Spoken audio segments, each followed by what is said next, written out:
Sarah, Marco, are you there? I'm wondering just about karakia. See Ruma Tiki there as well. So yeah, could you start us off? Well, I might few to Antoine if that's all good. All good. Yeah.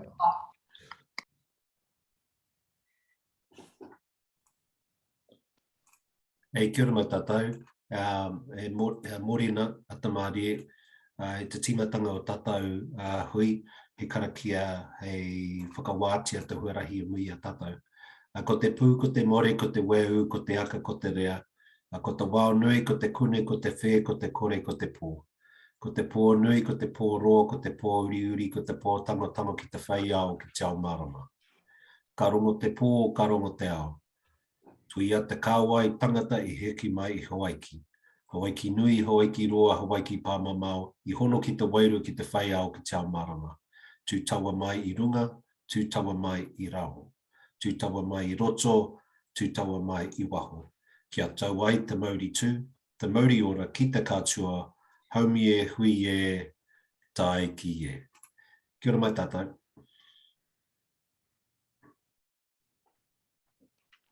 In that way, thank you, Antoine, for your opening. I just really wanted to start with a acknowledgement and a hello back to Joe Ritchie. Joe, we adjourned our hearing because I think you ended up with COVID. So hope you're feeling well again. And I am much better, thank you very much, Commissioner. It came through really quickly, so I was a bit nobbled by that, but yes. Much better, thank you. Yes, and certainly important that we're all looking after each other, and nothing's so important that we can't look after our team, our wider team in these hearings, just to accommodate these sorts of things. I have heard that there's a few of the staff team have also. The wider staff team may have contracted COVID as well, so we'll just have to. We're keeping in touch with that daily, pretty much through Julie and Christine. Yeah. So fantastic. So, thank you. Look, just for the record, this is the second day of hearing 21 relating to the Maori Purpose Zone, and we have had one day of hearings. And now this is a rescheduled day to hear the remaining evidence and also for Jo to give us her verbal right of reply. So that's the agenda for the day. I'd like to welcome everyone on the call and just perhaps to go around the tables. I'll just, for those that perhaps don't know me, Stephen Daish, I'm the hearings panel chair. I'm based in Napier, and I think most people have come across me, but I think it's good just on the regroup to say hello again. And Christine, do you want to just say hello, and then we'll move to Jo and then Antoine? Yeah. Morning, everybody. Christine, and I'm part of the governance team assisting with Julie with the hearings. Thank you. Jo. Kia ora koutou. Joe Ritchie, Planning Advisor for New Plymouth District Council and Section 42A Report Writer for Māori Purpose Zone. Kia ora, everyone. Hey, kia ora mai tātou, ko maua te maunga ko tauranga te moana ko tupai a te tangata. No tauranga hau, e noho ana I te kāinga I tēnei wā. Brought up here in Tauranga by my grandparents. Belong to Ngaitarangi, Ngāti Rangi Nui and Raukawa Iwi of the Kaimai. Hearing Commissioner, Freshwater Commissioner, and also on the panel reviewing local government. And glad to be here today to have I don't know if this is respite from the storms of other things, but I always enjoy being in New Plymouth, even if it is virtually. So good to see everybody. Yeah, I just typed tautoko that. Antoine's always got a great big smile on his face when he's sitting on these hearings with me and the other commissioners. Certainly, we very much enjoy the process and hearing everyone. Sarah Mako, you're next on my screen. Tēnā tātou katoa, Anton, tēnā koe mō te taki karakia. Ko Sarah Mako, tōku ingoa he pautai au ki te potaitanga o Te Aotearoa Trust. So tēnā koe, tēnā koutou. I'm Sarah Mako, I'm speaking on behalf of Te Potaitanga o Te Aotearoa today. Sorry, representing. So we did have 3 of our hapu speaking this morning, but I will perhaps we'll go around the room and then I can just clarify that with you, Commissioner Day. That's great. Thank you, Sarah. Welcome, Marlene. Kia ora. I'm just listening in on behalf of Ngāti Mutinga today, on and off. We'll go check some logging out soon. Okay, what's the day like, Marlene? Is it fine day to do that? It is really beautiful here. Taonaki's the sunshine capital of the world, New Zealand. I keep reading the paper. Thank you. Ruamatiki Timu. Ai tēnā koutou, tautoko o ki ngā miinga, ki a Anton, nō rā I para I tu ara I mō tātou, nō reira kei te mihi ki a tātou katoa. E tauhou, I'm new to this process, so I'm the chairman of Te Kohanga Mō Marae, and I don't see us scheduled on the agenda, but it'll be a good learning experience, so when it does get to that stage, I don't know, we might have come in on the first step. I've been out of commission lately, so I'm just catching up. Ko te mihi ki a koutou, tēnā nota. Tēnā koe and welcome. Great to have you on our hearing. Thank you. Ka pai. Sarah Gibson. Tēnā tātou, e mihi ko ki rā ki a koe, Anton, ko whakatū whira te hui nei. Ko Sarah Jane Tiaroro Gibson, hau he pauwaka haere o te kaupapa ka wakārara te tangata ka waka ore te wai ka waka hoki te taonga ki te tau te hapu o Ngāti Tāwherikura. E mihi ko ki rā ki a koutou tēnei ata. Thank you very much, Sarah. Gina Blackburn. Tēnā koutou katoa, ko Gina Blackburn tōku ingoa, he pautai ao mō te kōtahitanga o Te Aotearoa. And I am here today to support our hapu with their presentation. Thank you very much, Gina. Maria. Kia ora tātou, ko Maria Hokapara tōku ingoa, he environmental planner mō Te Kahui o Taranaki. I'm presenting evidence today. Kia ora. Well, just to say that wallpaper looks fantastic. There's this whakatauki, it goes something like ko te rite yaku kamo ki te pua korari pupui te hau ka maringi te waie, and it refers to the flowers of the flax, and when they weep, it's like the tears that come from your eyes. That's beautiful. Lovely. Thank you. Kia ora. And last but not least, we've got Rangi.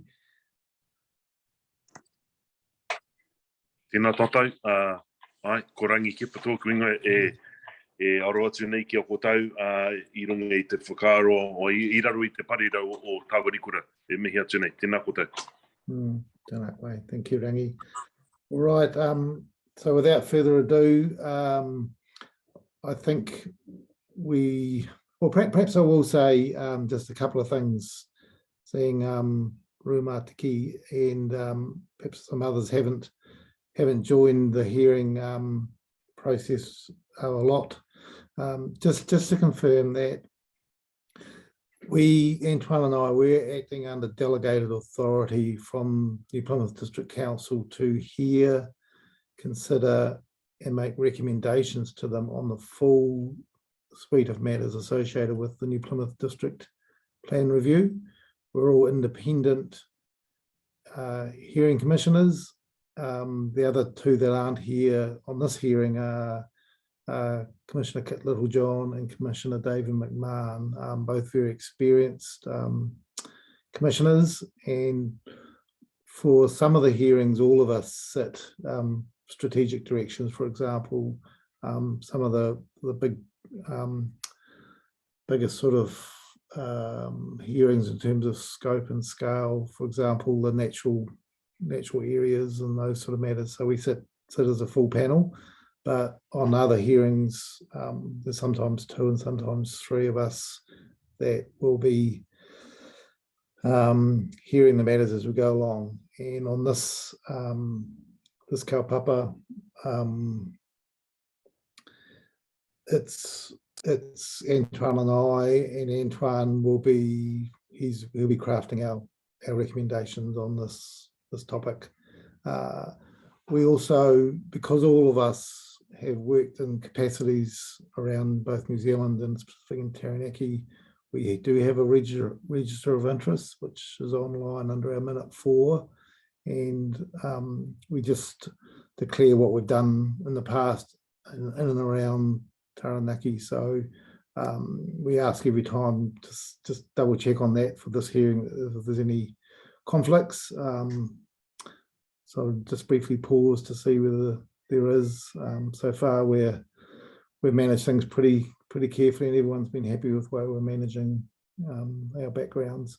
The Zoom hearing is recorded, and even our in-person hearings are recorded, and that provides a fantastic resource for just a record of the evidence. A lot of the evidence we are receiving orally, and it's really important that we have that record.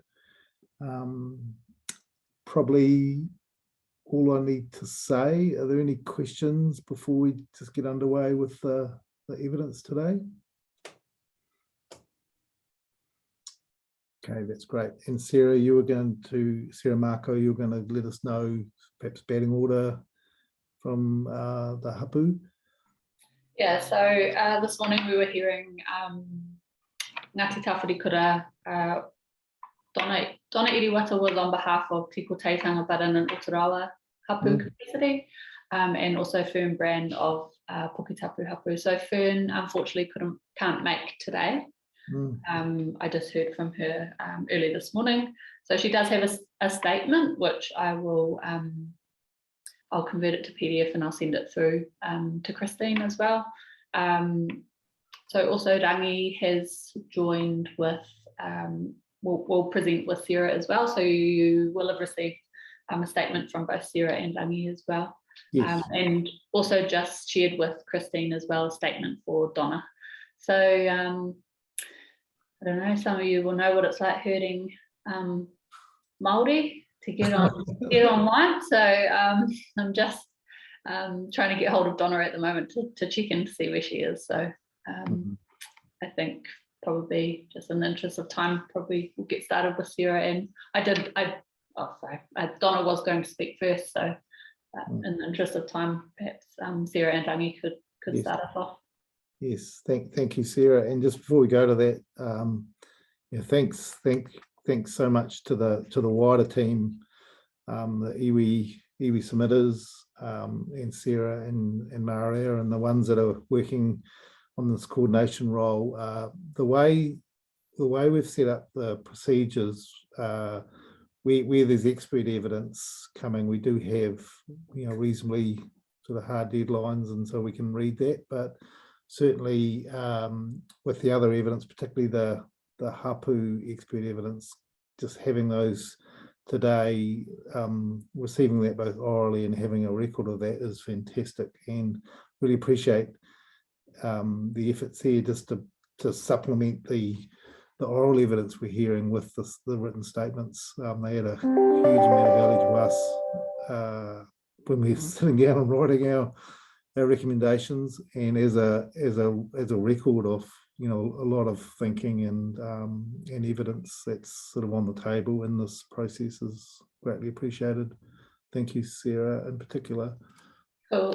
Commissioner Dace, I just wanted to add, so tēnā koe Rumatiki, haven't had a chance to speak with Rumatiki about the submission of te kohanga moa marae. So we'll be or if they want to accept it, we'll be assisting Te Kohanga Marae, Te Kohanga Moa Marae, with their submission to hearing 22 Great. for the rezoning. Yeah. It's fantastic.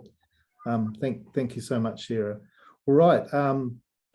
So Rangi and Sarah, we've got your statements now in front of us. So just turn on your videos and we'll get underway. Okay. Am I able to share my screen, Christine? Is it okay? Ka pai, so I'll kick off. I'm just outlining Ngāti Tāwhirikura's evidence and also outlining the proposed areas for the Māori purpose zone. Rangi will follow me and add a lot of the context around the relationship that Ngāti Tāwhirikura has held with the whenua and our vision for our tamariki mokopuna. So I'll kick off. Ngā mihi ki a koutou, kua tai mai ki tēnei ki te kōrero pāniki, tēnei kaupapa hirihira, te kaupapa o ngā hapu o ngā motu, ki te wakahuki mai, e te hi whenua e roto i te rohi nei o ngā mana whenua. Ngā reiti mihi ki a koutou, tēnei ata. So, ko Sarah Jane Te Aroha Gibson tōku ingoa no Ngāti Tāwhirikura hau, e mahi ana o i rongi te taumata o te tihi kaupapa o Ngāti Tāwhirikura hoki, te kaupapa wai whakaio, me e tihi mahi taia, tēnā koutou katoa. So you would have received my brief of evidence early this morning. Apologies for the lateness in receiving this evidence. I'll explain, I'll outline it as in depth as I can during this evidence, and also share my screen and show the proposed areas that Ngāti Tāwhirikura would like the overlay of Māori purpose zone to be applied. So I'll just share my screen now.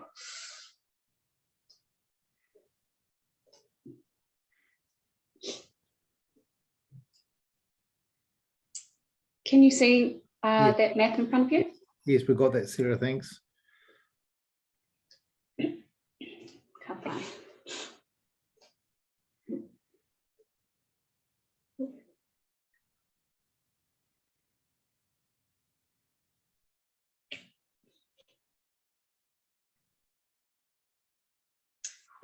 So a little bit about the context. Obviously, Rangi will add a lot of that kōrero into who we are, why we're here, what our aspirations are. But just in brief, so Ngāti Tāwhirikura have for a long time been, working, living on our whenua. So what you see ahead of you right here is one small section of our entire rohe. One small section that we have existing relationships and agreements to be able to do what our tupuna have always done on this whenua. The rohe itself goes right up to the maunga, from Waitaha through to Waifakaio, and I'm not sure of the total hectarage, but it's huge. What you're looking at here on this screenshot is that 504 acres of land that was utilised for agricultural use of our tupuna, and still today. Those orange polygons there are the areas that we're proposing through this evidence for Māori purpose zone, which is a total of 111 hectares.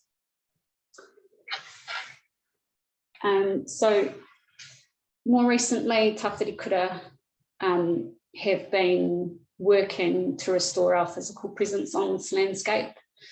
Over a long time, our presence has been dismantled through various events, various acts, which have been laid upon our hapu by councils and their predecessors. with these lands now, we have agreements in place that have allowed us to do what we've always wanted to do. This has been outlined as some of my evidence prior, so in hearing 17B, the future urban zone, the master planning exercise that we've been doing to actually realise our aspirations back on these areas has been one mechanism for us to start actually being on our land and realising those aspirations. But this has taken a long time, it's been a long time coming, so it's those, I guess those rights are starting to be rectified, but we still have a long way to go. I need to stress that even though there's historic events that have impacted on our hapu, there are also very recent examples of events that are dismantling our hapu from our whenua and excluding us from realising aspirations on these areas. I understand the commissioners came up to Kātiri ki te Moana to meet with Bonita and Ngāmata, and you were taken through some of the maps that we've been doing through the master planning exercise, and you have an understanding of the confiscation that has occurred over time, both historically and more recently. And you're also aware of the master planning that has occurred on Te Rewere itself and the different aspirations that we have laid on those particular areas. What we're proposing through this hearing, the Māori Purpose Zone, are 6 areas. 1, 2, 3, 4. Yeah, 6 areas. So I'll take you through those areas now. The first one is Mangaone. Just going through that list of my evidence. They're quite hard to see, sorry, apologies, I didn't actually attribute different colours to these ones. But Mangaone is this area here, which covers the pā Mangaone, and which actually extends right over onto the golf course. There's pā and there's urupā and there's papakainga in here as well. And so this whole entire area, even though it's dissected by state highway, is actually Mangaone itself. The entirety of this area is 14 hectares.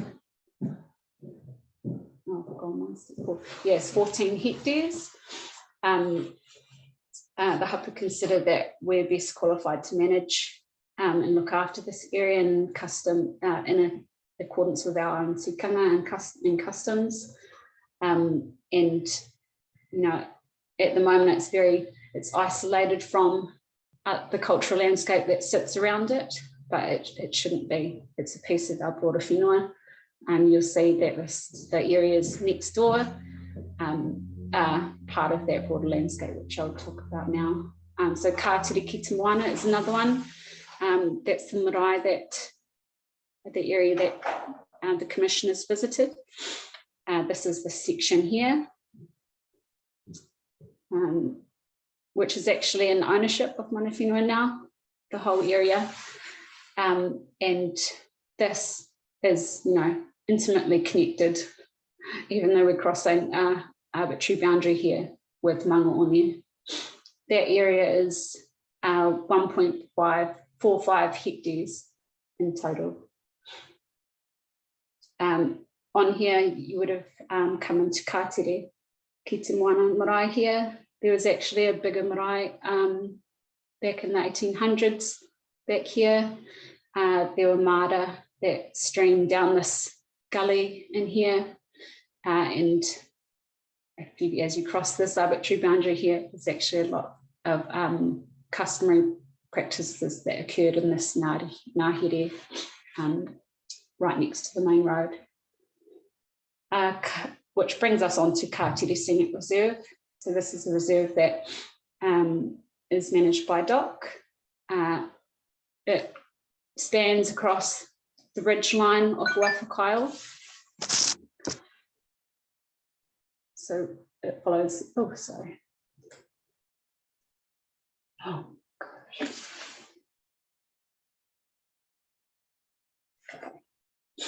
So it follows this ridgeline along the Waifakaio Valley. It includes pā, so I guess we're starting with Kairere Are, Parapara Iti, there's a pā right here, and the ridge actually carried right the way through. But at the moment, this dock reserve is under a draft agreement for Ngāti Tāwherikura to manage this section of remnant bush. And that's a total of 2.5 hectares. As I mentioned, Can I just ask a question on the way? As you say, we certainly went up to the marae there that your figure is, but is that bush area, is that on top of a ridge, or is that a waterway? Or can you tell me the topography about that slither of dock reserve through there? Yeah, sure. So this is a little bit of a gully, this area here. So as you sit in Kātiri and you look out on the deck there, it slopes right down into this gully area. Yes, remember that. And it's that natural flow path of overland flow right down into the Mangaone. There used to be, there's a spring here in time in really wet periods, and that actually feeds down to a pond. Yes. It is in the Ngāhere here. So it's quite a depression, but a depression that was actually used by our people. Lots of mahinga kai practices, kai preparation occurred within this area, bathing as well. So it's hugely important to Ngāti Tāwherikura hapu. As you come around, it starts raising up onto the ridge. So as you're driving on the state highway, you can look to the left, well, right or left, which is the way where you're coming from, and you can see that ridge line of native bush. Okay. Yep. That's what I thought. In the if looking at the screen on the left, there's those industrial buildings there between the state highway and the reserve. That's at quite a lower level, isn't it? From yeah. Thanks for that orientation, Sarah. Good. So Kātiri Scenic Reserve, as mentioned, it's in a joint management agreement, which is in draft with Te Papa Ātawhai. So all of that section, sorry, I didn't elaborate, that I've talked to earlier, are either under ownership or under agreements, partnerships with those particular landowners, land managers at the moment. So this section of Kātiri Scenic Reserve is 2.5 hectares, which we're proposing for Māori purpose zone. Yes, and sorry to just go back a bit, Sarah. The across the state highway, the Mangaone area that you showed us there, that's linked up. The golf course, that's one of the golf courses across the road. Yep, New Plymouth Golf Course. Yes, so they're aware and on board with the zoning. We've been talking a lot with the golf course, and we have a good relationship with them. For a long time, there's been discussions about what we do with the whenua, and it's quite evident, and they know that there can't be any form of development on there just due to the wāhi tapu that are there. Yes. They have mentioned in time, well, is this something that we gift back to hapu? So the conversation is ongoing. Yeah. But regardless, the land is the purpose of the land and the use of this land has a historical context. It was used by people, Papakainga. Our people actually reside there in the Urupā. There's another pā on this more southern end, and that natural connection through to Mangaone Hill itself is, I guess that's undeniable. So the discussion is ongoing with New Plymouth Golf Course around what that relationship looks like where the land is gifted back to hapu. Okay, thanks for that. I'll let you carry on. The next area that we're proposing for Māori purpose zone is Aotere pā, which is the pā that has come back into hapu ownership, and it has been demolished through the development of Ravensdown, but as it's changed ownership into Blue Haven, the pā has come back to us very simple, and it's actually been reformed, and Glenn Skipper spoke to this in his evidence around the reformation of the pā, and what that means for us and what opportunities it could provide as the Blue Haven development is established around it. This area is just under 1 hectare.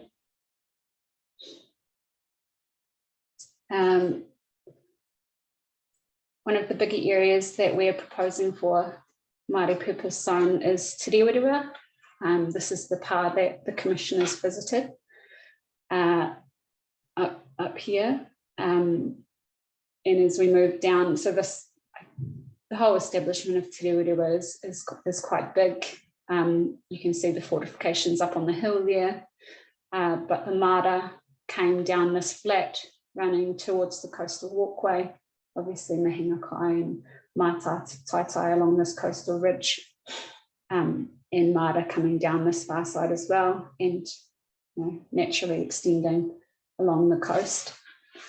As we moved down, these are on a flat here. It used to be the old riverbed of the Waifakaio, so there's quite a area that flourished with watercress, huge Mihingakai area, also a wetland in here.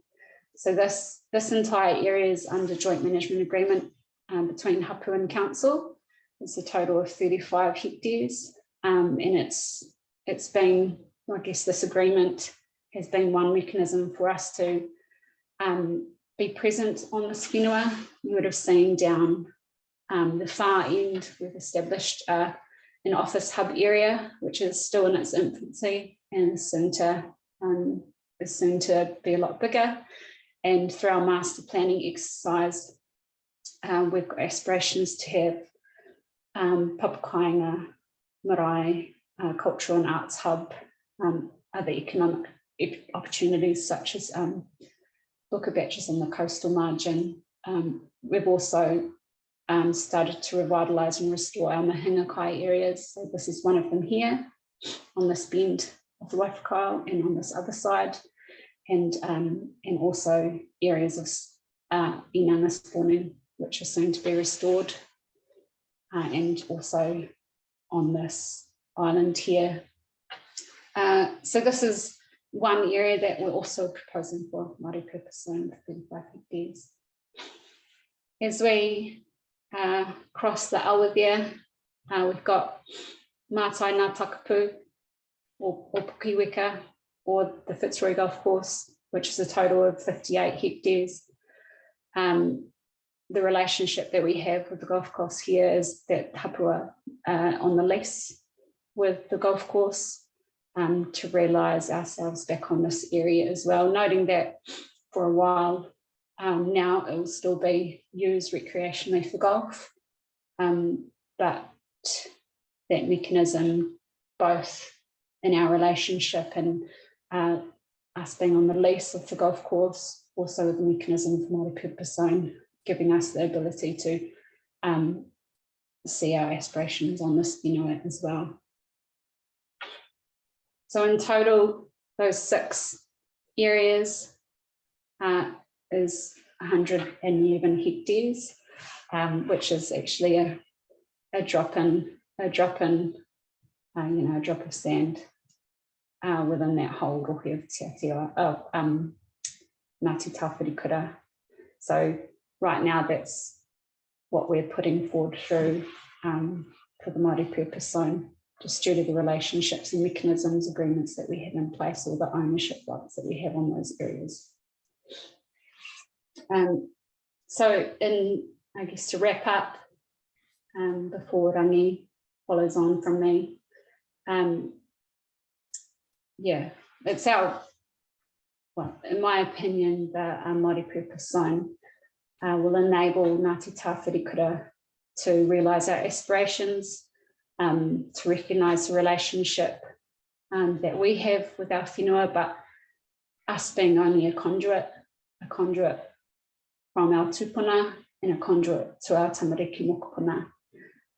So within that time that we have here and with the mechanisms that we have with the district plan and the Māori Purpose Zone, this is our proposal to the commissioners, and I guess for you guys helping us in that, in our role as conduits from both past and future, and allowing our aspirations to flourish and providing those opportunities, both social, cultural, economic, for our tamariki mokopuna right into the future. So, ngā mihi ki a koutou.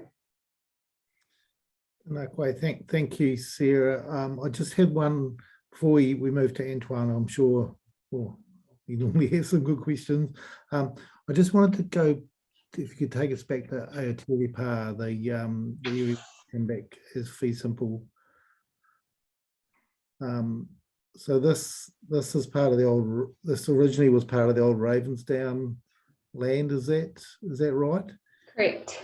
And did this land come back to the hapu fee simple through a negotiation or a purchase, or how was that transacted, Sarah? Through a negotiation with Ravensdown. Okay, before they sold it to Blue Haven. Correct. Okay, so was that made by way of an offer, or was that really, who was the driving force? Was that the hapu seeing the opportunity, or was it?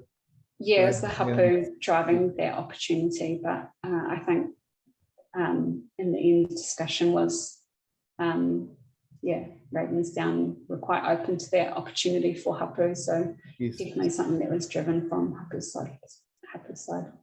Right, you know, yes, it seems to me to be a fantastic outcome. With if Ravensdown was involved in that and facilitated that, I'm pleased to hear that, and obviously we'll be hearing more about the Blue Haven rezoning as part of the rezoning hearing 22. Yeah, probably a separate session on that. So thanks for that clarification. And Antoine, to see whether you have any questions for Sarah. Yeah, kia ora, Sarah. That's probably a good place for me to start, is actually Aotearoa Pā, because I had a couple of questions there, and I'm just really interested because the Māori Purpose Zone, which will allow, I suppose, a lot of flexibility and control for the hapu in terms of what kind of development might be appropriate there.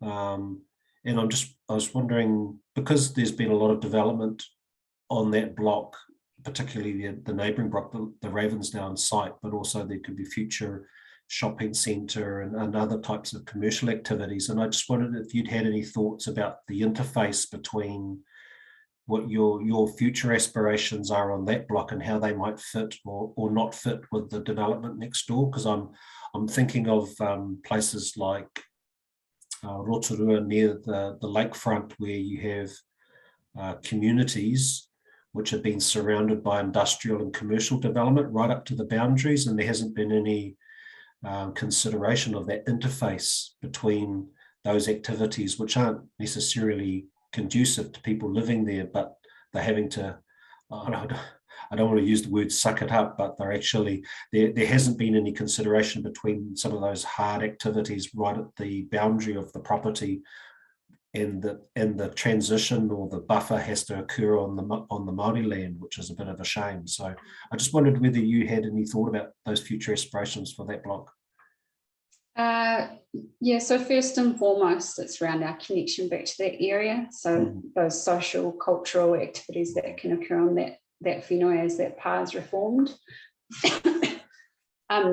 Secondly, with that proposed development for Blue Haven, there are opportunities for hapu in the economic space, but that interface of the development right on the boundary of the pā is limiting.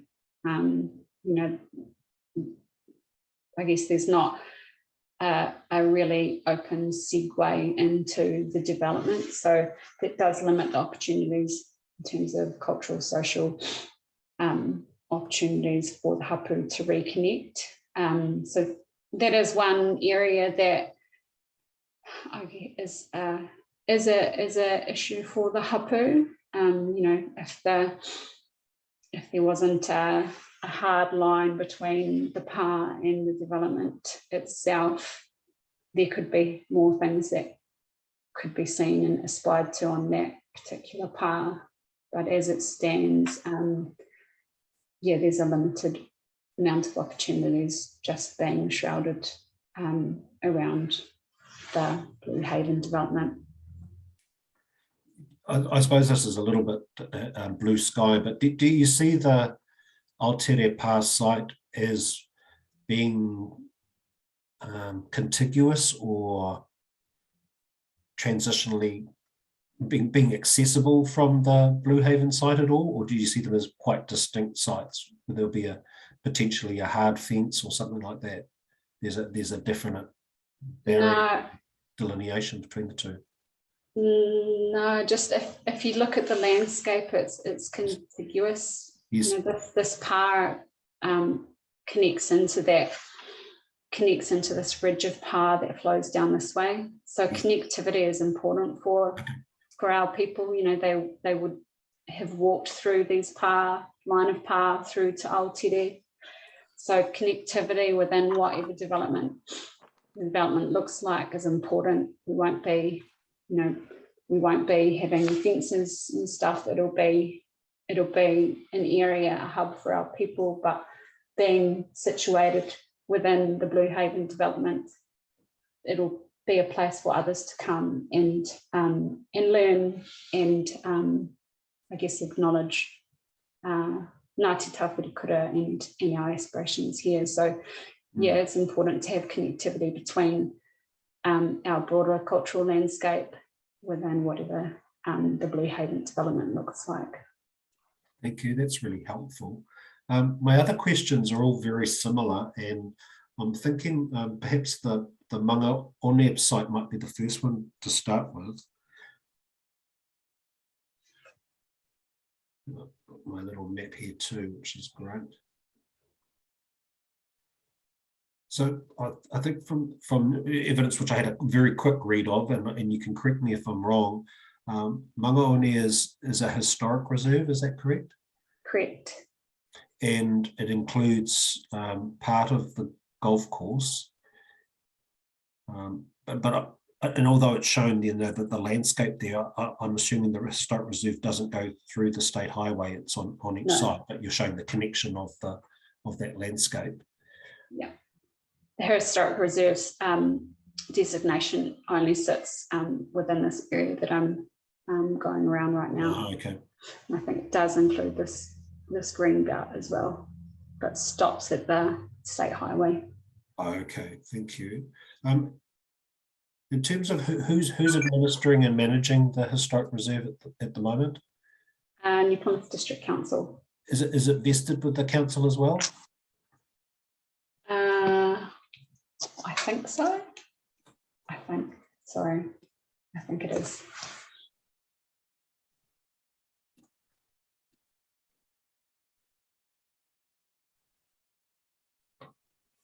Yeah. Have there been any conversations with the council about the multi-purpose zone specifically, whether they were comfortable with it or not? Yeah. So both through the forum of the Te Rewirua Management Agreement, we've spoken about that natural connection up to Mangaone. We've spoken about multi-purpose zone over these two areas, and through work that Te Kotaitanga have been doing as well. That conversation's been ongoing with council. So there's general support for the multi-purpose zone in terms of what ownership looks like for Mangaone. That's a discussion that's ongoing, but something that hapu are pushing hard, and there's also general support from various councillors and council employees for that as well. We just haven't finalised the process and the mechanism for that moving forward. Mm. What would you expect that process might look like, you know, in an ideal world, of course? All things being lined, all the ducks being lined up, what does that look like? An easy process, a short process. I mean, I deliberately didn't use the word easy. Yeah. What would a successful process look like? Yeah, I guess everyone just connecting and acknowledging the aspirations of the hapu, realising that it's a cultural landscape in its entirety, even though it has been dissected by the state highway, everyone understanding that it's important that these parcels are managed by hapu, are owned by hapu, so we can actually more efficiently and effectively realise our aspirations on those areas. We can be present on those areas. There's no barriers for hapu, which there shouldn't be. They're lands which have been inherited by council. So I think everyone coming behind the hapu and actually supporting that vision. So it's you know, it's an efficient, it's a timely, it's a well supported kaupapa moving forward. Thank you. And just going over to Kātere Scenic Reserve, and I think from memory you did say this was a dock reserve? Correct. Have you had any conversations with the Department of Conservation around Māori purpose zone? Yeah, we've had a couple of conversations. They're still in their infancy. They're really happy for that management agreement between Te Papa Atiwai and Ngāti Tāwherikura. And we've had that discussion around the revocation process, which would be involved with this. And it's just a time thing. So they're aware of it. They've provided, I think, legal advice on that transaction, but that's where we're at currently. We haven't moved forward with the process of revocation. We just know that it will be a long process and it will involve ministers as well. And just looking at Te Rewarewa there to the north, let's make sure I've got the right. And we were really grateful we were able to spend a couple of hours walking along. We didn't have the benefit of being driven right up to the track, so we had to walk it ourselves, which was great. We actually spent some really good time there. It's quite a large area when you get down onto the land, but there's obviously a lot of restoration work that's going on there as well. So what we see now might look quite different in the future. And I'm not familiar with the land blocks that are there. Are there a number of different titles there? Or are they all pretty much, it's a contiguous title and reserve? It's a contiguous title that one there. Okay. Yeah. Okay, thank you. And across on the other side, Peweka and Mātai Ngā Takapū, is it a number of different blocks at all, or is it all contiguous? It's all owned by council.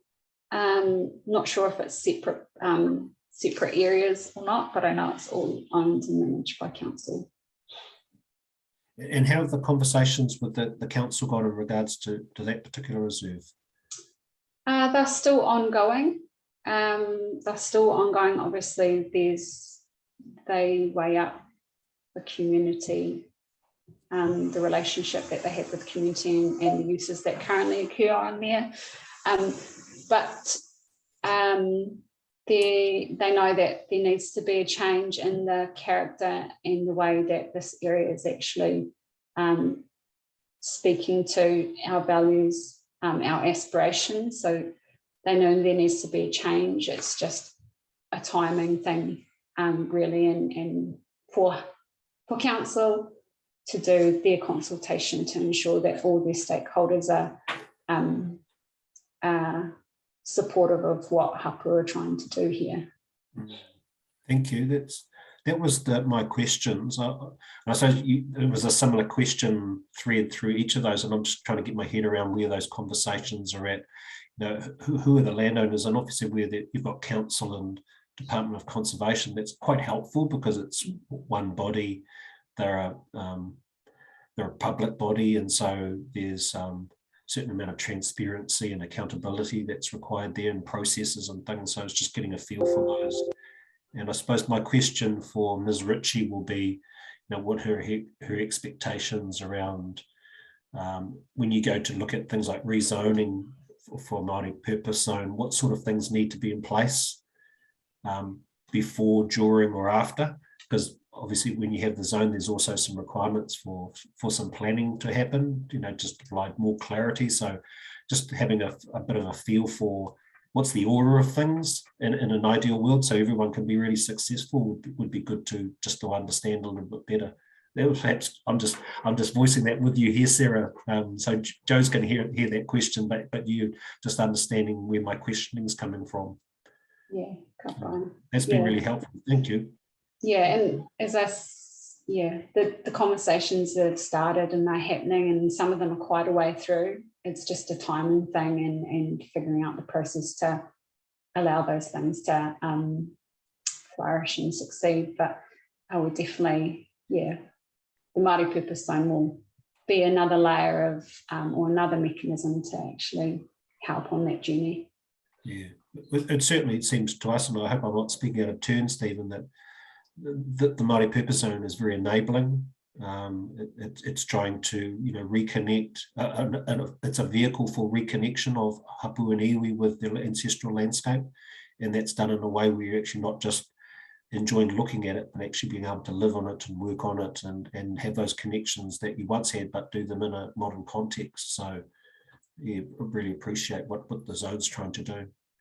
I didn't have any further questions, Stephen. I'll just come back to you if you had anything else. Yeah, I did have one follow-up for Sarah just from that that line of dialogue, Antoine. It's really about Sarah, just getting your opinion. You know, you've been working in this planning field for a wee while, haven't you? In terms of just working with district plans and councils, and so it's really a question about the importance of mapping, and mapping as a mark, as something that has value and meaning. Do you think that mapping in the district plan, which is going to be at least here for 10 years, and the Māori purpose zone is likely to continue on into the future as a key designation on the planning maps for New Plymouth District, how important as a marker, as a recognition for the hapu is actually having the colour mapped Māori purpose zone and as an identity? Just talk to me about how valuable you think that is and how important that is. It's a tricky one, because it is important, but it's also, it can't be used as something to exclude us from our broader cultural landscape. Yes. So what we've proposed here today is a snapshot of where we're at in terms of our existing relationships and agreements. But that's not to say that it's not going to broaden to areas in Aotearoa that we also have connection, and we also want the enabling provisions of the Māori purpose zone to influence. So I think it is important to map this, but it's also important to ensure that the provisions of the Māori purpose zone don't exclude us from other opportunities to lay this across other areas that we start to work on. But for the general public to understand where those areas are, what values are associated with those areas, what our aspirations are, that's hugely important. We want it to be transparent. We want the community to acknowledge, understand, and also support us in that journey. We want to be open our community and what we're doing. So yeah, mapping's important, but provisions are more important so that it doesn't exclude us from utilising this mechanism on other areas. Yes, thank you for that answer. That's very helpful. And I think we have heard from Joe in the first day and other submitters that there are aspirations certainly to keep the dialogue going into the future post this particular plan, and this mechanism, both the mapping and the provision, might well be able to be applied to other areas in the future when the dialogue continues. But I thought that's quite a key question for me. I think you answered it extremely well. Thank you. So that's all I have, Sarah, and thank you for your questions to Antoine. So we'll move to Rangi now. Is that right? Kia ora. Rami, thank you, Sarah. Hey, I just thought I'd just backtrack a little bit. There's a couple of questions there that I can offer some clarification on. The Ravensdown or Aotere pass site wasn't returned via Ravensdown. I was chair at the time when we negotiated an MOU with them, so that because they knew that they knew that there was going to be an impending reason for them to move from that position that they were at, and that actually they reneged on the deal when they realised the value that they could get for that piece of land. So it was actually through the goodwill of Blue Haven that that land has come back to us feasible.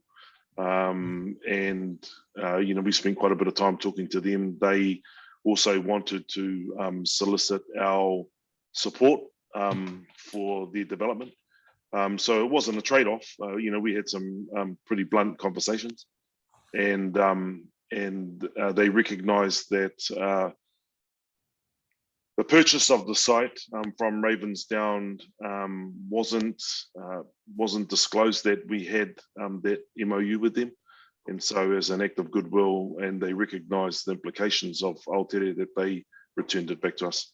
Oh, thank you for clearing that up. That's really important. Yeah. No, that is Rangi, and you know, there's quite a lot of debate about the future of that site, which we'll be hearing under hearing 22. So that's the reason for my question. So thank you for clarifying that. That's important.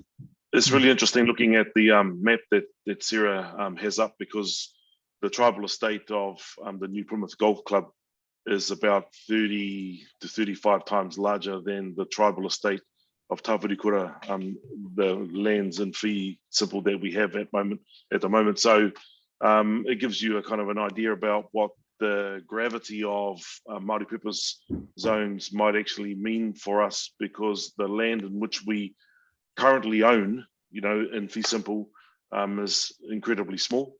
And that is a really obvious structural reason as to, you know, and gives life to, I suppose, the reality of the structural impediments for us to actually live out our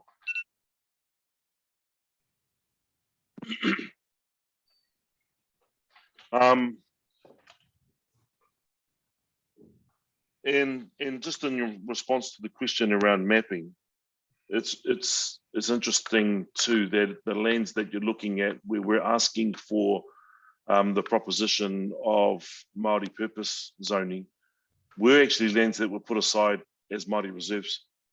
They were put aside for us after the land confiscations for lands for us to live on, unencumbered and without interference from outside forces. So I think that's helpful to know. I managed to scramble up my evidence this morning, so I'm actually going to read it, because you probably haven't had an opportunity to read it. So, yeah, that's great. Just read it through, Rangi. That's really helpful. I appreciate that, Rangi, because I was trying to multitask and it wasn't working. I can't speed read and listen really carefully at the same time. Yeah, no problem. So, tēnā tātou I heke mai ai au I ngā kāhui maunga heo te anō, ko te atiawa ko Taranaki iwi te pūtake kōrero I tēnei rā. Heoi I raru I te parerau aroha o Tāwiri kura I konei au e aro atu nei kia kōtau tēnā tātou. My name is Rangi Kipa. I'm the creative director at Tihei Limited Maori. We're a Maori co-design specialist company, working primarily in the built infrastructure sector. Point B, the purpose and scope of this evidence is to address the expectations of tangata whenua with respect to Māori purpose zones. Excuse me. C, the context is that this evidence builds upon the conversation that I've had with the commissioners through hearing 19. And in that conversation, we explored some of the events in our shared history and how those continue to impact on our people today. We discussed the rich and deep, diverse and broad ideals which make up our Māori communities, and we discussed the obligation of our wider community who have enjoyed the benefits of the structural disenfranchisement of our Māori community to advocate and strategize to dismantle the structural frameworks that continue to frame our inequity and lack of agency over our own lived expression. Excuse me. Taranaki Māori communities have been thoroughly dismantled. It's been a purposeful strategy to release them from their relationship from the lands and from other resources which the settler community desperately wanted to set up their livelihoods and colonies. And that's the backdrop to this land that we're sitting upon. And these are the people that you're talking to today. After the respective legislations like New Zealand Settlements Act of 1863, the Māori Prisoners Act 1880, the Wastelands Act of 1858, the West Coast Settlements Reserves Act of 1892, and many more direct and indirect legislation and the gamut of other legislative policy tools and mechanisms whose effects have been just as devastating upon Māori. Since the outbreak of the first Taranaki War at Waitara in March 1860, the New Zealand government has been engaged in armed conflict with Māori who refused to sell their land for the colonial settlement or surrender their undisturbed possessions of their lands and estates.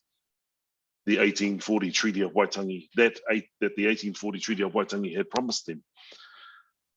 By the end of 1863, the war against our people for their lands had cost the New Zealand settler government nearly £500,000, and in May 1863, weeks before the outbreak of the Second Taranaki War, Charles Brown, the superintendent of Taranaki, wrote, "It would be rightful to confiscate from the tribes which should fight against us territories of sufficient value to cover fully all the cost of the war, because by this time this war was unprovoked, except for the fact that we refused to sell our lands and our livelihoods, any right any owner should enjoy." This, in my opinion, helps us frame the nature of our conversation underneath our need for Māori purpose zones, about what we need to do to relinquish control that our territorial authorities have inherited. We're not just talking about the power that comes from being able to shape and enforce local codes, plans, policies, and regulations. But more importantly, we should compel ourselves to interrogate the ideologies and philosophic foundations of cultural ethnocentrism, and that is the belief that one's own culture is superior to that of other cultures, that have underpinned our expectation to and found its expression in the way in which we have exerted and maintained control over Māori lived expression. These ideologies have also justified and obfuscated the validity for natural justice to present itself for Māori by promoting the settler dogma that Māori are no longer a distinct people with distinct treaty rights and any distinct way of being because they live like us. All of the negative social deprivation indices and the wider malaise that are the products of these, that are regularly socialized through the media, continue to reinforce the colonial/settler narratives and attitudes that were and continue to be the driving ideology behind the imperial and colonial projects. In New Zealand, these same stories have prevailed. They prevail and are evident in all forms of public discourse, and talkback radio and private conversations, that they need to be managed, that they need regulation, that they attract and require state intervention in their lives, when in reality, these indices just demonstrate how successful and how complete our subjugation has been. And if you wonder if my assertions or propositions are correct, a good place to start is to consider some of the following: that our communities are kinship-based, that we are sovereign tribal nations, and we have a number of them here in the New Plymouth district. The average person would have no clue who these nations are, whose lands they live on, whom they have knowingly or unknowingly exercised their collective authority and control over for the last 142 years or so. I believe the Māori purpose zones are a constructive beginning to relinquish the authority of New Plymouth District Council over us and allow us to enjoy the Article 2 of the Treaty of Waitangi provisions of our undisturbed possessions of their lands, estates, forests, fisheries, and other properties. In practical terms, what we're talking about is allowing us the freedom to live out our lives in accordance with our tikanga. This isn't anti-anything or anyone, it's just us being us, like you being you. This is real simple stuff. And I know it's really easy to start pulling out excuses because I've heard hundreds of them, but we can agree to stop right there and just be brave and give effect to the articles of the treaty and be civil citizens. We can always sort out the small stuff when and as it presents itself, as we are an accommodating people. These practical things that we need can be addressed with the Māori purpose zone because we struggle with simple things like logistics. Our kaupapa Māori strategies that have been played out over the last decades are pepper potted out amongst the wider populace and landscape and are problematic to keep funded, motivated, and populated. They struggle against being dislocated from their natural communities and from their natural cultural environment, Some of the most basic things like provenance are some of the biggest hurdles to give life to the values embedded and expressed in and through kinship. We often use language that gets in the way of good understanding and good and respectful intent. In conversations with territorial authorities, we use terms that have been crafted like SASMs, culture or cultural, and it's as if it's some intangible thing that we can't quite get our heads around, that those weird or special things that those other exotic people do over there, you know, those people. Pākehā and Tauiwi people have culture too, but it's socialized to be the norm. Pākehā culture has normalized their culture to a point where any reference to Māori culture, te ao Māori, Māori values, mātauranga Māori is seen as strange and abnormal, not of this land. Culture, an umbrella term which encompasses the social behaviors, institutions, and norms of any society, include their symbols, ethics, values, norms, codes of conduct, beliefs that they generally accept without thinking about them. If we were to dissect Pākehā lives, you would have special places and treasured habits that are deeply sentimental. These things that have become a deep part of the accumulated experiences that make up who we are as individuals and who we are as collective communities, whether that's based upon shared experiences via our ethnicity, kinship, occupation, special interests like hobbies, even things like SASMs, you know, might be the beach where you met your partner and kissed him or her for the first time. The spaces you frequented as a youth with your peers, or any other of the myriad of cultural habits or experiences that have become peculiar to you, to your family, and to your community. Sites of significance that will forever be etched in your hearts and minds are no different than the landscape and the landscapes of significance that have lived out in our lives for the last millennia. In 1863, they not only started the process of control Māori land, but they also started the process to control Māori lives. In my opinion, Māori purpose zones are where we as a territory start to do the heavy lifting on behalf of our nation as we seek to reconcile our relationship with our past. Māori purpose zones are places where we can offer the most basic and temporal, but most life-giving gift we could offer anyone, the chance to be themselves, free and unencumbered by any other's expectations and control. What I wanted to do was to try and frame the nature of how we approach the reasoning for Māori purpose zones. Sarah has indicated in her map in the areas that are available to us, the areas that we would like to purpose in this manner, so that we can seek to be in relationship not only to the whenua, but also be in relationship with each other, with the kaupapa that we seek to realise upon the landscape. A lot of it is locked with various designations like historic places and various other things that create impediments for us at present to live out our lived expression. And so, I mean, having we talked about, for instance, Mangoni. We've talked about Te Rewarewa, those sites, and it's kind of ironic that those sites are locked and put aside in remembrance of our tupuna that lived there, yet we still can't live there. And the idea is a little bizarre when you interrogate it. These lands, actually, when you walk on them, are quite big, especially for being in the center of a city like New Plymouth. We know that in the next 30 years, with all the development that's going to happen on the northern side of these particular lots, and because we have the hub immediately in the center of there, and then the proposed Ravensdown site, that the center of a lot of the retail commerce is right in this piece of land here, right in the middle of our takiwa, and that as town moves slowly north, that we are becoming the center of town, and that in the future, what we aspire for this land to be is a place that effectively becomes like a central park for Ngā Motu, but a central park that seeks to give life to our lived expression, where people can come and visit and see what it looks like for Taranaki Māori to be themselves. Because for the most part, we are invisible on the landscape. There's nowhere that you can go to see that.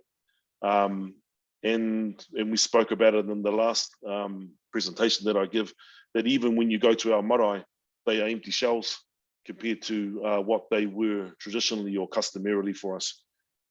Those, our ancestral wharenui, were always elaborately decorated. They demonstrated the wealth and authority of the collective that whakapapa to those sites. And because of the land confiscations and the various legal devices and instruments that have been used to shut us down, that's what our lived experience looks like at present. We aspire for a different future. We aspire to see our people flourish.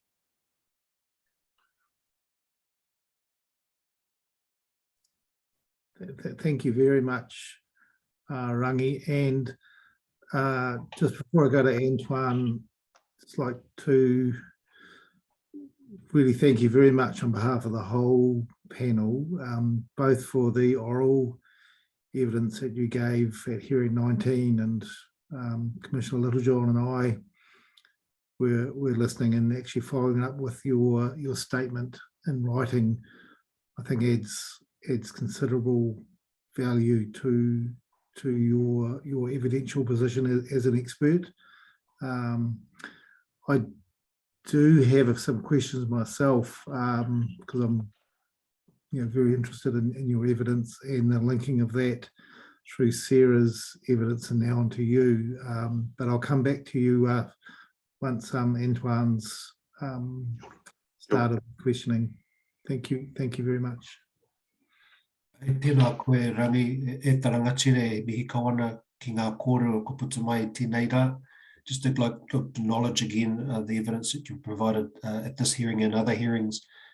Commissioner Chair Stephen Daishe and Commissioner Littlejohn did point us to the evidence that you gave at the previous hearings and asked us if we have time to have a listen to that evidence, because it really put much of what we're doing into context on the ground. So just to acknowledge that. I really just have one question, and it goes to your paragraph 12 of your evidence, where you raised the matter of Article 2 of Te Tiriti o Waitangi, and I just wondered if you would be able to provide some further commentary, because I'm trying to make sure that this is the question rather than the statement.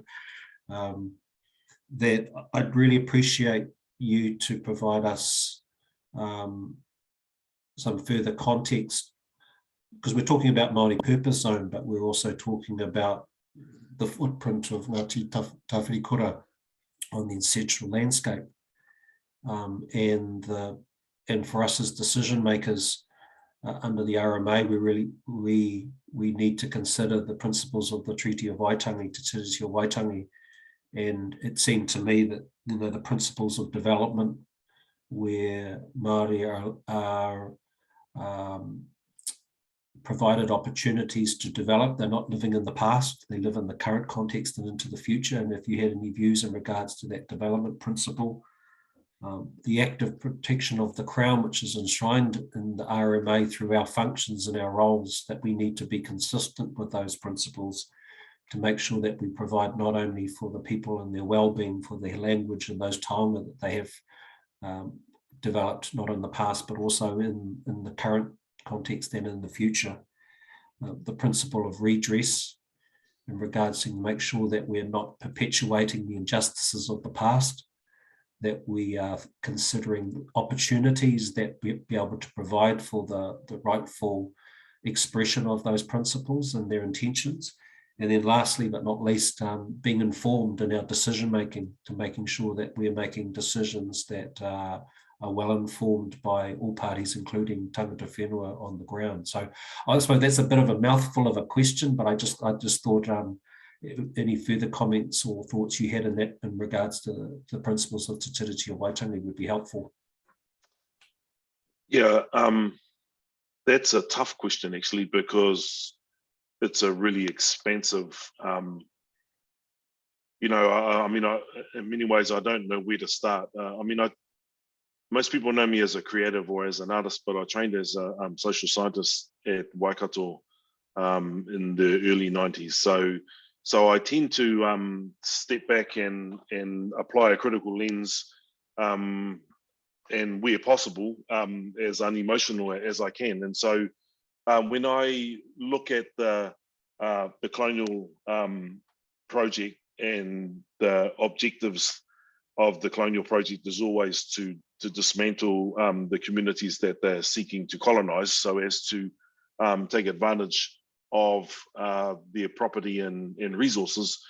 That's a process, and it's very easy, and you can do it in a very short amount of time. You can dismantle a community pretty easily if you've got enough power, I suppose, and force. But to actually put back and restore communities is something that is going to take 10 to 20 times longer to do than what it was to dismantle them.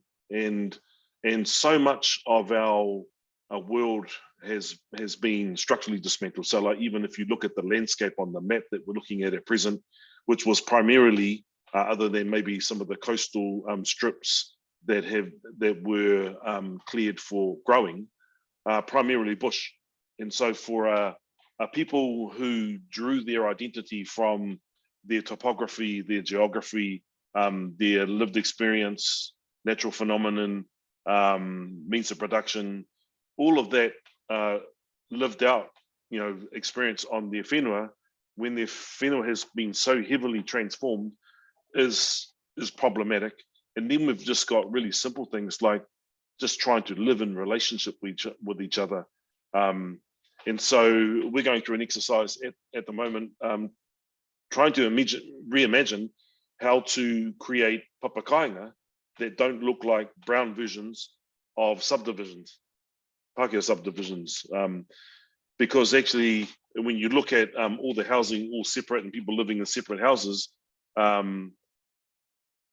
that's not actually papakainga in my mind.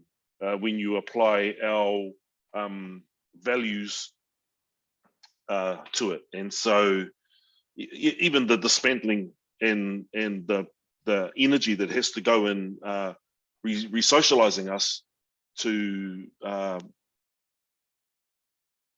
ethics, norms, values, our culture, what I named off earlier on, is something that's going to take a number of generations, even just to be able to have a conversation with our own community and acclimatize our own community back to the things that actually give life to us.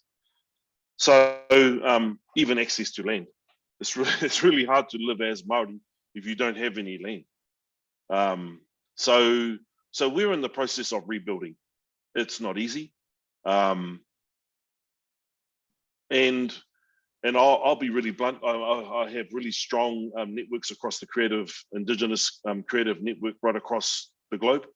Over the last 30 years, you know, we've developed those relationships through the arts and culture sector, but we're at the beginning, and we are leading in the decolonizing methodology of what it looks like for Indigenous communities to live out their lives again in accordance with their truths, in accordance with their basic tenets of their cultural imperatives, our cultural imperatives. And unfortunately, I can't give all the answers. It's a iterative process, just like co-designers, where we try to make a step forward, and then as we come across whatever encumbrances avail themselves or impediments present themselves, try as best as we can with the resources that we've got to traverse that gap or traverse that boundary and continue to move on, because that's the responsibility that we've got on behalf of our tupuna to prepare the way for our tamariki mokopuna. Hey, thank you. And I might add that actually I think that it will make the Pākehā community a better community. This is not just something about us. This actually is about reconciling a crevasse of hair that we still have to resolve. So we've had the settlement process, but that's really just a transactional relationship to try and restore some fiscal balances to our bottom line. It hasn't restored a relational problem that we still have with between the Maori community and our treaty partners.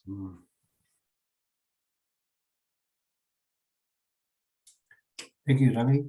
Over to you, Stephen. Thank you, Rangi. I'll start with a question just following up on that, Rangi. Your comment that the treaty settlement have been a transactional process as between the Crown and the hapu and the iwi. Do you see that the actual implementation of this, let's call it vision of enhancing or recognising or the community thinking about the values of tangata whenua, mana whenua, and how they're related in land use planning, if the implementation really has to sit as a partnership between the iwi and hapu of New Plymouth District Council and the District Council itself? And the reason I'm asking that is the District Council has the function of land use planning, which does drive change, or it's huge influence in driving change. So the settlements were transactional. Now moving forward, it's this key partnership.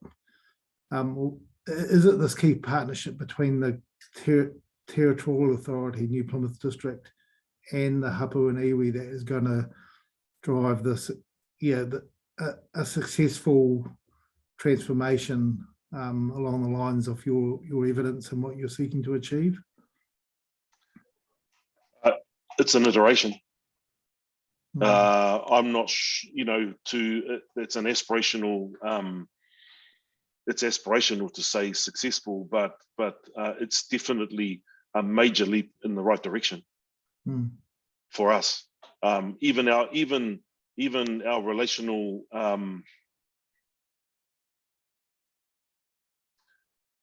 Just even allowing us to be visible on the landscape again, living out our lives, helps to, I think, reconcile our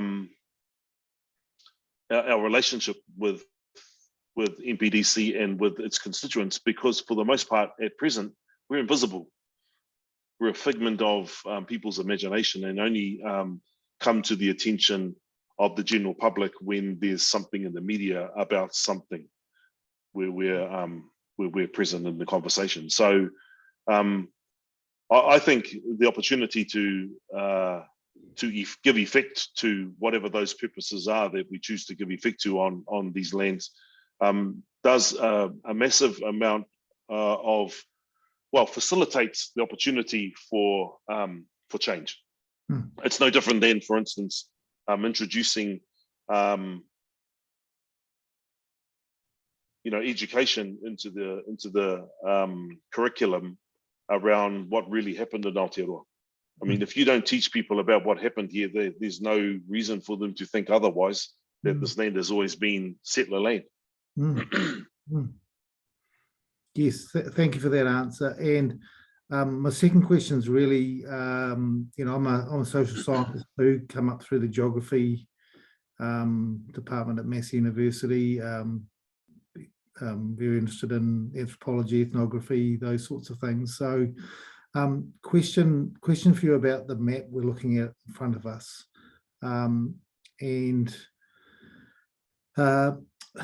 Just looking at Mangoni Pa, which actually is mapped to straddle the state highway, isn't it? The state highway goes through the middle of that pa. That's what's happened, isn't it? Deliberate. Yes, and just the fact that that state highway is what we call designated as a public work, the fact that the underlying zoning on the district planning maps actually provide it's not a physical linkage, but it's a mapping reference linkage. Do you think that provides, or that's important in terms of just linking the land, even though that it's been unlinked with that state highway that's been built through the middle of that important place? Well, it doesn't unlink it for me. It never has. All it does is it creates an impediment. That's all. And I regularly dream, but in my dreams, we will eventually link the brown area up to your top left to those areas, and potentially we'll have a walkway that will link Katere to Te Rewarewa, yes, to Mataina Takapu, to because there's good reason to do it.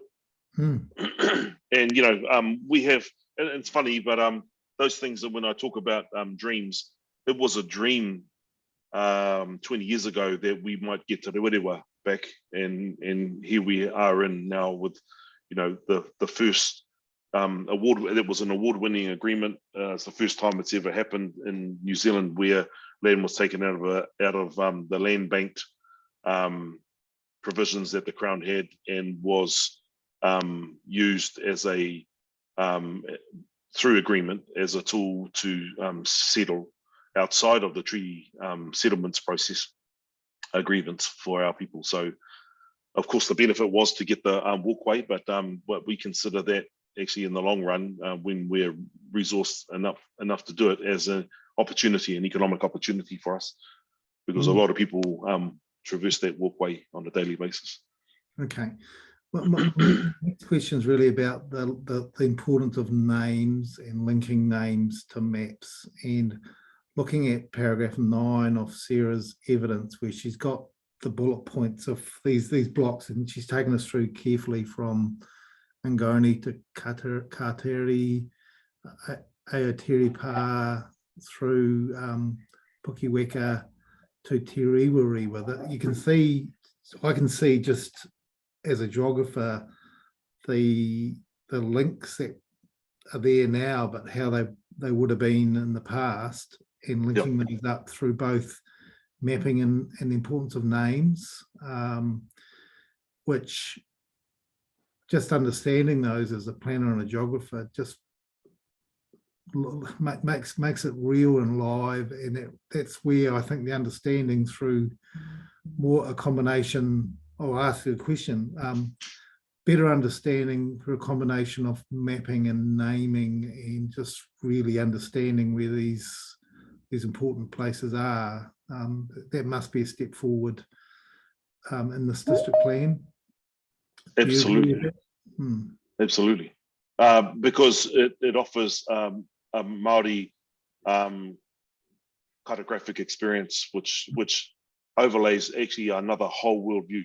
So you could do that right across the motu, and all of a sudden you're having a different conversation about this land, about these lands in the southern hemisphere. And that relates, doesn't it, back to the old maps and the old blocks and the names that hapu have for areas.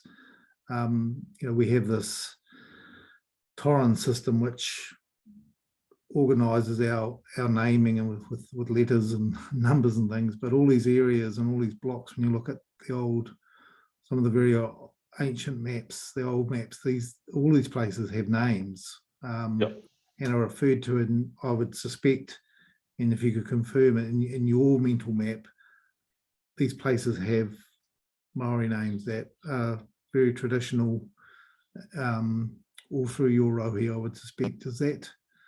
Is that right? Block by block, you would have names for yes, this is the one. Yes. This is a Māori world. Yes. Are you still so yes. You know, if you want to look at the dismantling nature of our experience, this is the proof of it. Yes. So this evidence is important to us because, you know, I certainly understand, and Sarah, thanks for bringing this map up. This is your world. This is your worldview. This is the way you look at all these places with the names. These are the footprints of our lives. It is this map here, isn't it? Yeah. Yes, and actually having that brought forward and made more usage of these names, and does provide recognition. You know, on a much wider kind of global scale, if we, you know, and I'm interested in the kind of philosophical debate because it actually drives other things outside of our community as well. So this conversation is actually about us wanting to live out our lived expression, but there's also a much wider conversation to be had around the social and political forces that are happening in the world. And I've been reminded of this because I remember I'm working on the archives, new archives built in Wellington, and when I realised just, you know, how important archives was to us in the first workshop that I ran with their SMEs, with their leadership teams, one of the things that I said to them was I didn't understand just how significant archives is or can be to the nation, and that they should be much larger and bigger than what they are, because, and at that stage it was a year and a half ago, and Mr. Trump was still the president of the United States. But in watching what happened then, and interestingly enough, just watching what's just happened not long ago in the Capitol at the protests there, that's what it looks like when a nation fails to come to terms with its past, reconcile itself with its past. So that's why this stuff is so important to us, even though it's actually quite difficult to put into words what the dismantling looks and feels like. This is a really good way of looking at this map and then looking at the present map and going, this is what the transformation and the dismantling of a community over a very, very short time, happened in a very, very short time, what it looks like. And you may not be able to measure the effects, but we can definitely measure them.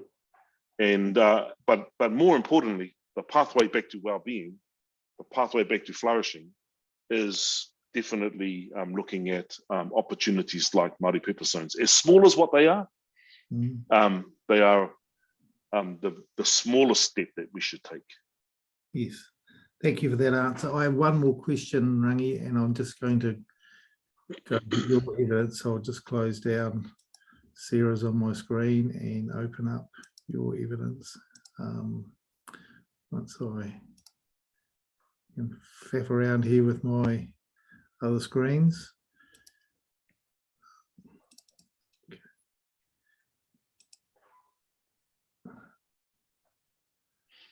Right. So it's really relating that last answer to your paragraph 15, Rangi, about some of the planning jargon terms, SESMs. I find very difficult to. Culture, cultural. Yeah, I'm trying to pick out a couple of terminologies that you get Yes. used a lot. Yes, yes. But when, and this is a question of you, just in your life experience, when planners and people interpreting district plans see the word culture, they're normally thinking about Maori culture, but that's not what the word means, is it? If you just look at culture and it's cultural or culture, That's right. Many planners and practitioners and people using plans, they automatically think about Maori culture when you see the word cultural or culture, but that's not what the meaning of the word is it? No, it's not. And what goes implicitly, what goes with that is the concept of other. And for you, maybe through your study, you'll understand the implications of what that is. So those that are in positions of power to be able to influence and the instruments that control our lives, the legal instruments that control our lives, to think of us as the other is really problematic, because it takes for granted that the present, for instance, Western or Pākehā culture that we enjoy is normal and should be privileged, is privileged so much or enough that it's considered to be the norm. And we actually have to somehow make dispensations or give up something to give full expression to Māori culture. But just a follow-up question, your understanding of culture is in New Zealand, we have, as your evidence says, we have lots of cultures and lots of cultural values, including te ao Maori and Maori culture, but there's all sorts of other cultures, aren't there? So when you look at the term culture in terms of the Resource Management Act, we're looking at the broad range of experience. I want to make the distinction in this conversation. I want to make the distinction between ethnicities and culture. Okay. They're two quite different things. Okay, that's fine. But when interpreting the word culture in the RMA, cultural, and that goes back to section 5 of the RMA, where we need to have regard to all those matters. That's wider than just Maori culture, isn't it? Well, culture is just a human phenomenon. Yes, that's right. Exactly. And then when we're talking about the values of Maori, in your paragraph 50, you use terms like Maori culture, te ao Maori, Maori values, maturanga Maori. So those are the sort of terms that are much more useful to us when we're referring as planners and practitioners looking at Maori culture, aren't they, rather than this word cultural. So being clear with words, and Joe Ritchie, who's our reporting officer in this hearing, is right. She understands this, but through the plan, we're really suggesting that the use of words and how they're applied in the district plan is really, really important. Words and the mapping together provide the power of the plan to lead towards good planning in the future. I suppose the other thing that maybe I didn't clarify well is that that these terms, though, even though they may be, you're saying that they're helpful as they help to kind of clarify. Actually, I would also argue that they're kind of problematic in as much as that they're quite reductive terminologies, so as to think that you can somehow describe a lived expression of Te Atiawa versus the lived expression of Ngāti Tama as being the same, when in reality they will have their own peculiarities, and so I suppose that's the problem is that over time, depending on a person's interpretation and depending on their level of acclimatization to to being exposed to real life Māori thinking and living, that it only goes as far as their experience. So Yes. they just become reductive terms that we kind of bring out without really having any experience as to what the implications might really mean. Okay. No, look, that's really, really useful, really important. And I think between us as the let's say decision makers, and with the help from Joe and the other planners, Sarah, Maria, we are thinking very carefully about the meaning of words and how they're applied in the plan, and we're getting a lot of assistance with that. So, Rangi, that's all I have. I really certainly enjoyed seriously enjoyed the discussion and the debate. I think it's been very helpful. Your evidence is important to us, and I just respond again and say thank you very much for following up that powerful kōrero we heard in hearing 19 with your written statement. Kia ora. We'll take a break now just for 10 minutes and return at 10:50. Thank you.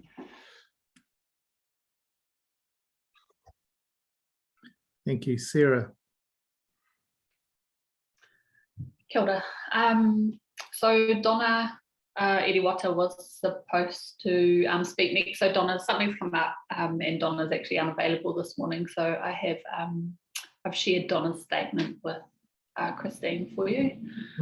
I wondered if there was, if you've had a chance to review it, or if there was anything in particular, actually in Fern or Donna's statements that you needed any clarification that I give. Appreciate that it's their statements, but happy to clarify anything if I can be of assistance there. I think, Antoine, have you had a chance to read those through? I've only had a chance to have a look at Fern's, and I didn't have any questions because it was just very supportive of the Te Aotearoa position, but I haven't had a chance to have a look at Donna Iriwata's, but I can speed read it in about 15 seconds. Yeah, well, look, I think let's do that. I'll and thank you, Christine, for getting these through to us. I'll open it up as well now, and we'll just take a few moments and read that. I'll turn my camera off so you can't see me scrabbling around on my screens. Thank you.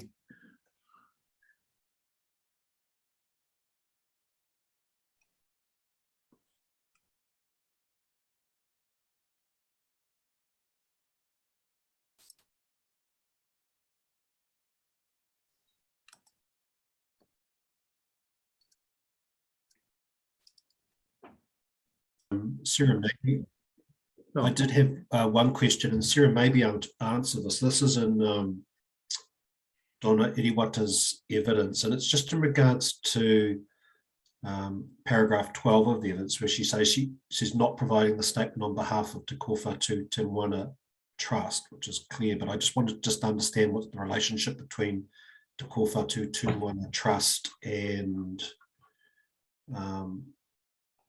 Donna Iriwata in terms of the hapu representation arrangements. That was all.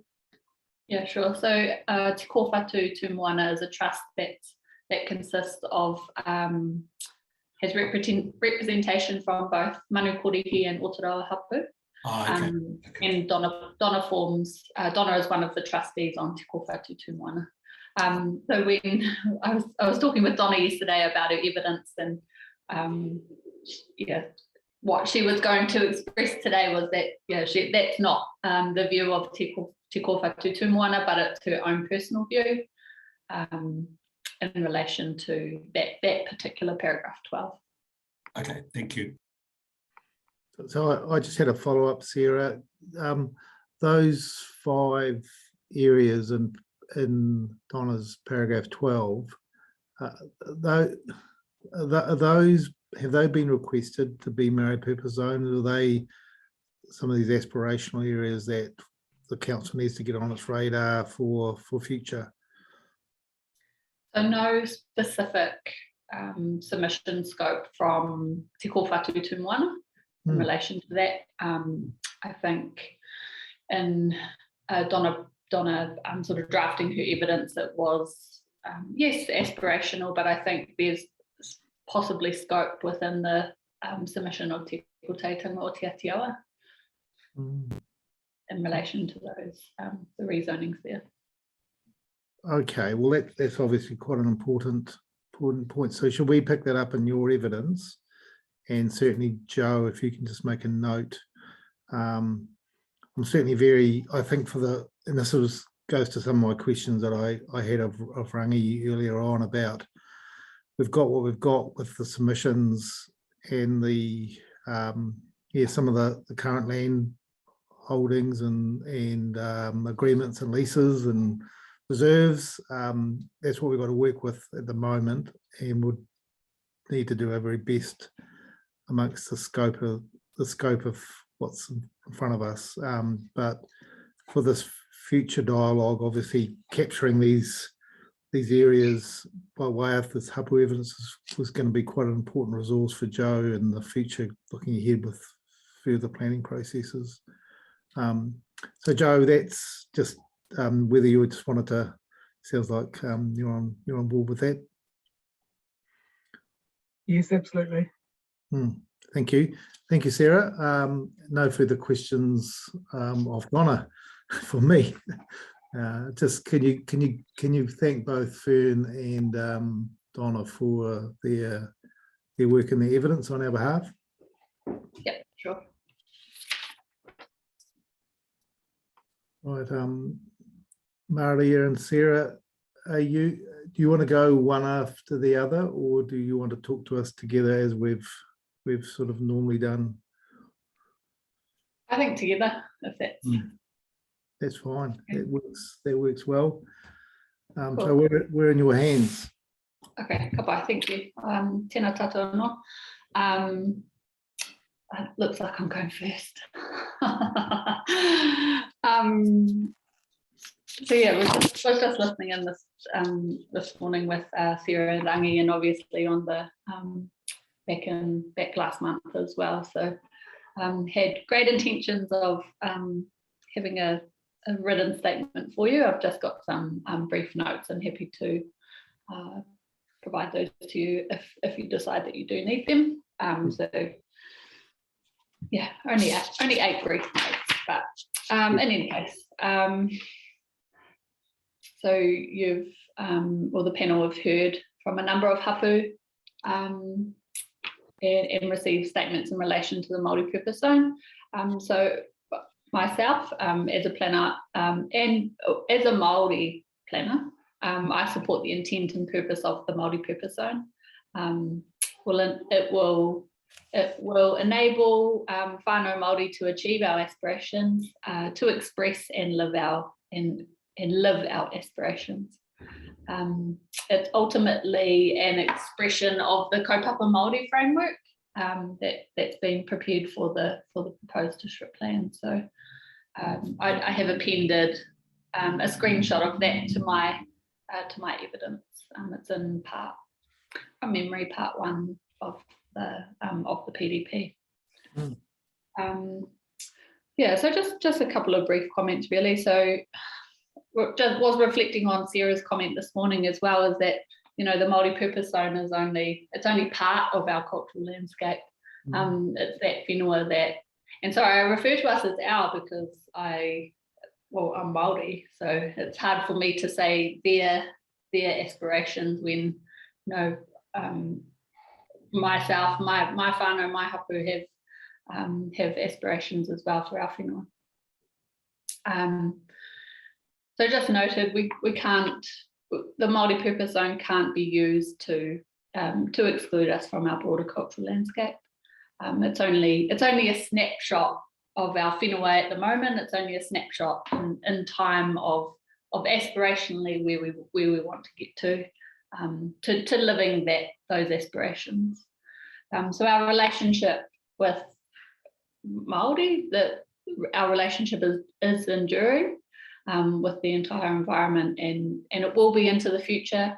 Our tamariki, our mokopuna, our mokoboko, and all of those future generations. So in my opinion, and I've reflected on the conversation that when I gate crashed someone's, I think it might have been Julie's presentation on day one of the hearing, that I feel the multi-purpose zone will set expectations for the community. You know, this is our opportunity to be for Māori to be Māori on our own whenua. So there's obviously a number of areas and a number of activities that we undertake as Māori as well. And I guess just one key thing also that I reflected on is a conversation that I had with, particularly with Commissioner Littlejohn during hearing 17B in relation to, particularly in relation to the zoning of urupa and Hoiwaka urupa, which is, I guess, in proximity on Oropuriri. It has a future urban zoning. So I guess it's as well as setting those expectations for the community, it's setting what those behaviours are like for those who have and occupy and use that whenua around our Māori land and the multi-purpose zones. And I guess reflecting on part of my evidence where I talk to, it's not Māori land. Some of it might not necessarily have all have development potential per se. So, you know, we might not build a marae on our urupa, but who's to tell us what we want to do on our urupa? And I had this conversation with Rangi yesterday. If we want to build a whare over our urupa, you know, if we think that that's the tikanga for our tupuna, then let us build a whare over our urupa. I guess it's just reflecting what anyone else does with their whenua. Just to paraphrase what Rangi said earlier, this is the opportunity for us to be us on our whenua.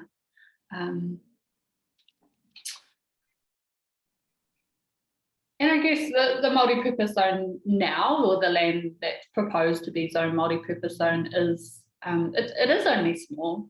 And if it's only to apply, if the multi-purpose zone is only to apply to Māori land, or in some instances that those reserves and areas which were previously native reserves as well, it's only very small in the entire scheme of things. But as Rangi said, and I agree with what Rangi said, is it's a step in the right direction. So I guess, and another thing, I've done a lot of reflection this week. We've had a lot of district plan mahi on, so we've had evidence due for the residential zones, and I just wanted to reflect on, I guess, or mention that in reviewing the residential zones, it's, you know, it's all well and good that the residential zones they permit multi-purpose activities as a permitted activity. But we're still required, if Māori want to undertake activities on that residentially zoned land, we still have to look like everybody else's activities. So the papakainga requirements is, you know, you can only have two residential units as a permitted activity on a residentially zoned property. I guess just discussions that we've had in the tari in the office as well is that I'm not sure. When I think about papakainga, it's much greater than just 2 residential units. You know, there's 3 or 4 or 10 residential units, and it's living with the whenua and all living together, that whakapapa, people to people, place to place, place to people, people to place.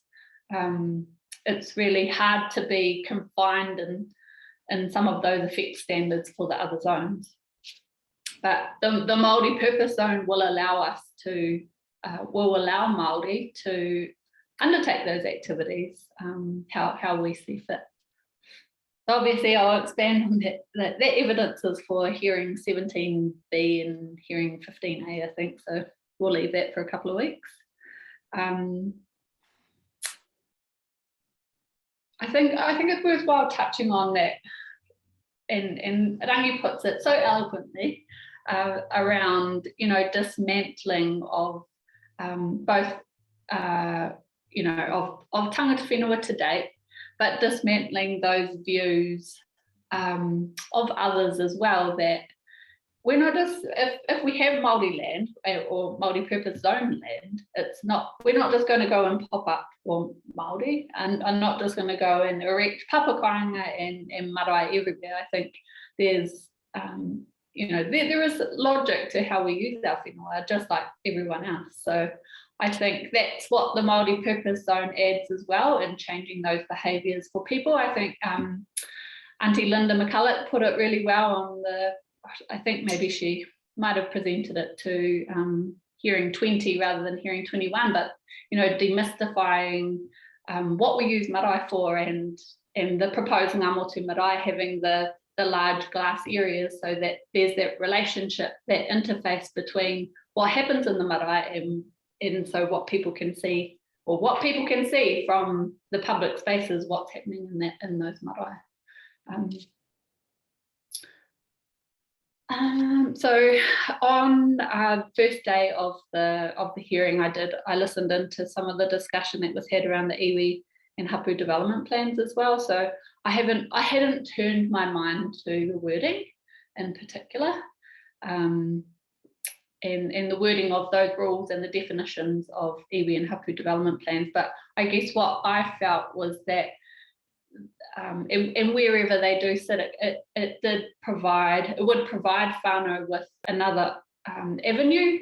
So we might not necessarily go down the resource consent process. We may feel at that time that going through a plan change process, if that's what we had to do, to have the iwi and development, iwi and hapu development plans, I guess, to form part of the plan, that going through a Schedule 1 process was just another opportunity. And obviously acknowledged your commentary, Commissioner Daish, around what you essentially you could do anything as a permitted activity almost within the Māori purpose zone. So I guess it was just providing whānau with an opportunity to go through whichever process that they felt was best for them. This morning, I know you've just touched on I guess we had a conversation with Sarah around that interface around the Māori purpose zone,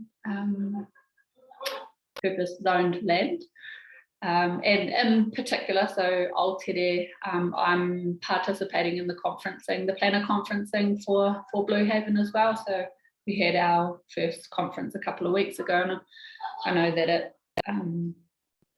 I probably can't expand on it too much, but one of the things that I guess that I raised through the initial hui was that protection of the interface, and not limiting it only to a reverse sensitivity issue, but also an interface of the, you know, the Māori zone land is really important. Actually, just to mention, we had a discussion around the national planning standards and this reference to special purpose zones. And because I felt that, I expressed that, you know, Māori land is scarce, and I felt that was much more important than a Blue Haven zone. And just the conflict of the national planning standards terminology is anyway. So I just expanded on that. But definitely, I think there needs to be that interface between the Māori purpose zone land, and I think you also had that discussion with Keith on day one for Ngāti Rahiri as well. Fern has touched on the reverse sensitivity issues and her evidence as well, and Keith did as well. So I just also wanted to clarify one recommendation that was in my evidence in regards to the inclusion of primary production and rural industry as permitted land uses. So maybe I'm going to get a slap on the hand for this, but I haven't undertaken a Section 32 AA assessment of that inclusion, because I felt that primary production and rural industry go so hand in hand with agricultural, pastoral and horticultural activities that I didn't feel that I needed to undertake that 32 AA assessment. But just to mention here, I'm more than happy to do that. Yeah, just on that, if you are going to give us some notes, just with your talking notes and get them through to Christine, if you could just add something just to cover that off for us. We are, as you know, we are pretty particular about that, and that's a good way of getting that in front of us to help our decision making. Sure, yes, I can do that. So once we received the Section 42A reports, we've had, as in Maria and I and Casey and the team have had a number of discussions with Hapu around the importance of the multi-purpose zone, and I think you really heard that from Rangi today around we're tangata whenua are essentially we're invisible on the landscape, so making sure that that visibility is restored anyway. So through the discussions that we've had with Hapu, I mean, in my opinion, I felt that some of them were really difficult for whānau. I think it's difficult for some of our whānau to accept that actually we have this really enabling zone for Māori, for us to be Māori, and express our aspirations, live our aspirations on our whenua. So I think it was really difficult for some of our whānau to see how they can fit in a landscape that is so highly modified. How do tangata whenua become, how do we return to that landscape in a physical way, a visual way, I guess. So I just wanted to mention that because I have been having those discussions with Hapu, definitely. And just the last point I wanted to make was just heard the comments earlier around the meaning of words and the importance of words, and I feel like we've been having this conversation since hearing one with Commissioner McMahon, who's the menace at all of the words. And I just wanted to give an example of Commissioner Dash, your conversation you've had with Rangi around culture and the meaning of culture. It actually came up when I'd been working on some policy wording with the reporting officers for hearing 17B for the fuzz zone, particularly in relation to the engagement of cultural advice to inform the urbanisation and the structure plan development. And I am, personally this week I got really stuck on it, on the word culture, and limiting our advice only to that, or the advice of tangata whenua anyway, limiting to that. So I just wanted to share that do I share that same sentiments with you, Commissioner Dash? But I just this week I had that trouble in terms of what that wording looks like, and how do tangata whenua, I don't know how to explain this because I realise that we're tangata whenua, we are the most important people of the whenua, and of Aotearoa, in my own opinion. Don't know if that's a planning opinion or just my own opinion. But just to share that I had those troubles this week with that wording in particular. So those were just the comments that I wanted to make. So I'm happy to take any questions or wait until you've heard from Maria as well. But this was definitely by far the easiest evidence to write after about 20 hearings. So, and probably the shortest piece of evidence I've written over 20 hearings as well. Anyway, kia ora. Kia ora. Mr. Antoine, I think we will take some questions now, starting with you, Antoine. Thank you. Hey, thanks, Sarah. I just had a few questions.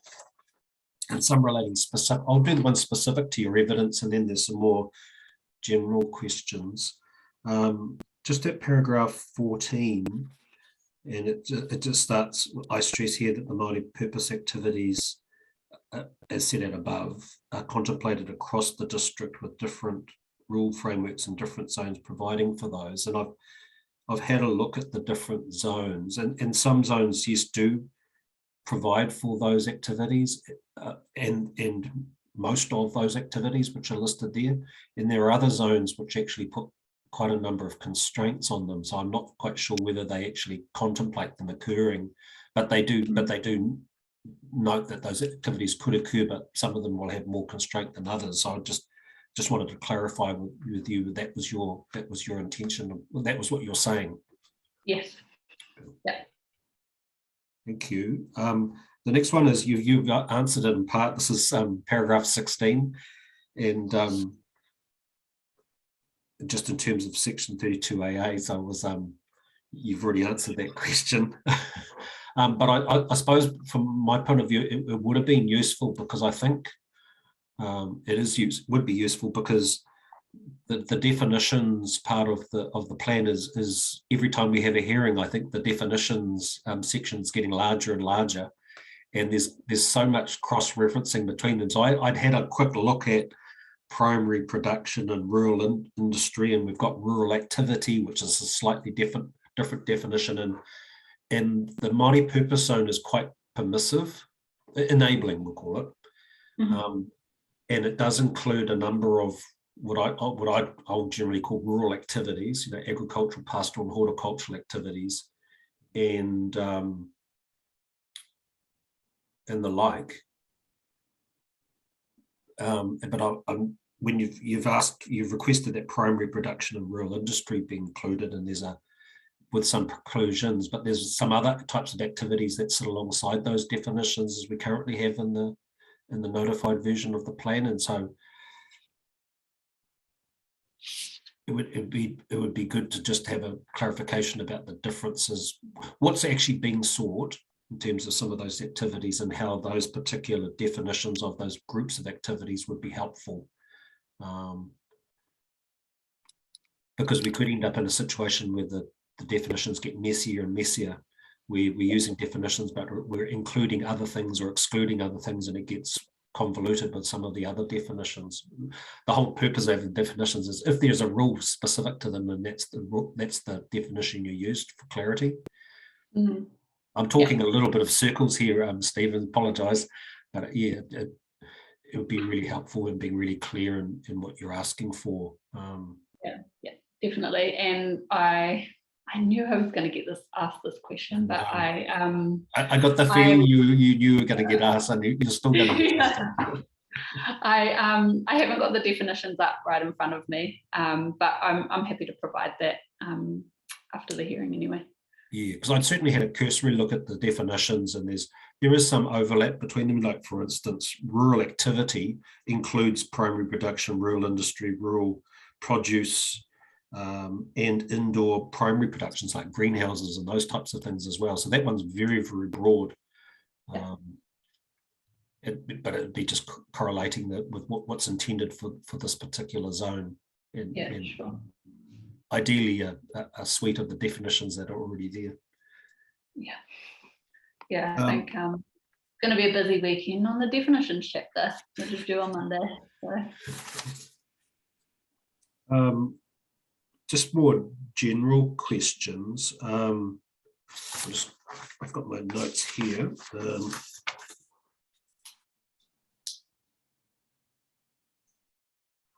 This is a little bit specific. You requested a change to Māori Policy Zone Policy 3, and although it's one word, you've requested that removing the word significant out of point 5, the protection of Maori of any, and there's crossed out identified features and then underlined as significant natural features and landforms, water bodies, indigenous biodiversity, historic heritage, and sites near significance to Māori. So that links to other chapters of the plan. And you'd requested significant, and I just want to be clear in my mind the reasons why you've requested it, because in my look of that, then if you remove the word significant, then it would be any natural features and any water bodies and any indigenous biodiversity and any historic heritage. And so the threshold, depending on how you look at it, could be very, very high for the types of protection mechanisms you need to be had in, or very, very low, depending on how you look at it. So I just wondered whether that was the intention, because I suppose my read of it is this is an enabling zone for development. Removing the word significant would then put a higher threshold or a constraint on the types of development that might occur. Yeah, and good point. I think I probably didn't turn my mind to ensuring that it aligned with that permissive enabling nature of the zone. It was more to capture the consistency between all of the chapters where the word significance being removed, and well, or recommended to be removed or removed through the rights of reply. So but that's an important point. If the intention was to be consistent, that's very important. Yeah. But obviously, I was picking up on the implications of that consistency means in this particular zone, which is enabling of development, it could potentially be quite constrained. Yeah, definitely. Yeah. No, I definitely share that.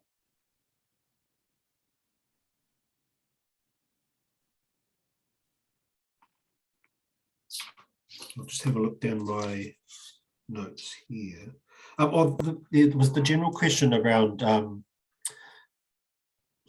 not sure if reverse sensitivity is the right word, but I've been calling it the interface between the zones. And I think that's important for the Māori purpose zone, because you can have up to a 1.5 metre setback, and there's some height,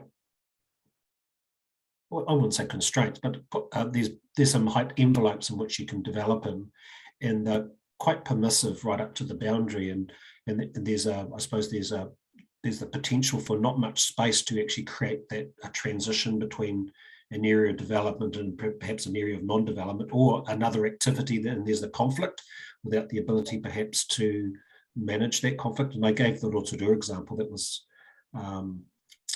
near Lake Rotorua, where you've got effectively heavy industrial zones next to a residential zone. The Māori community zone was there before the industrial zone was, and so people have built their homes within their boundaries, and then wood processing, tannalizing, heavy industries that are creating odor and gas, pretty toxic gases and all those sorts of things are wafting straight across or straight through the wire fence. And so I suppose that's a worst case scenario I'm thinking about, but this is the time when you get to think about that, and we'll be judged on our decisions or our recommendations to the council in years to come, and they'll say, who were the silly people who put these types of zones hard up against each other and didn't provide for recognition of some conflicts of use or activity? And I just wondered whether you had any thoughtfulness or insights into that. I'm using the worst case scenario, of course, but there could be other things, other types of activities where they just create a bit of consideration, and whether that's done as part of the zone or as part of resource consents. Yeah, definitely. And I guess I've turned my mind to that. I guess a couple of the examples that you've heard today is Kātere Marae, which is surrounded by industrial, and also the advice that, or the evidence that Keith presented as well for Ngāti Rāhiri, particularly in relation to the major facilities zone in rural production. So I guess I've kind of fobbed it off, I guess, really, to hearing 22 to have that discussion where, depending on what the recommendations are for the land to be rezoned to multi, if there's additional areas of land to be rezoned multi-purpose zone, what does that zone interface look like there, and are any consequential amendments required within those zones as well? Okay. But definitely, I guess the most recent example is the Blue Haven as well, where you have Aotere Pā, which is to be reformed through the consent process, but also you have you have buildings that are upwards of 20 metres in height, right?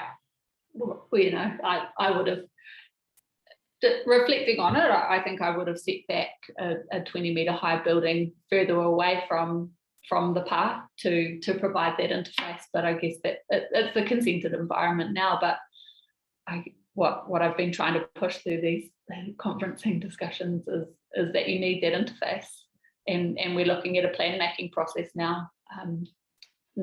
Obviously acknowledging we need to consider the consented environment as well.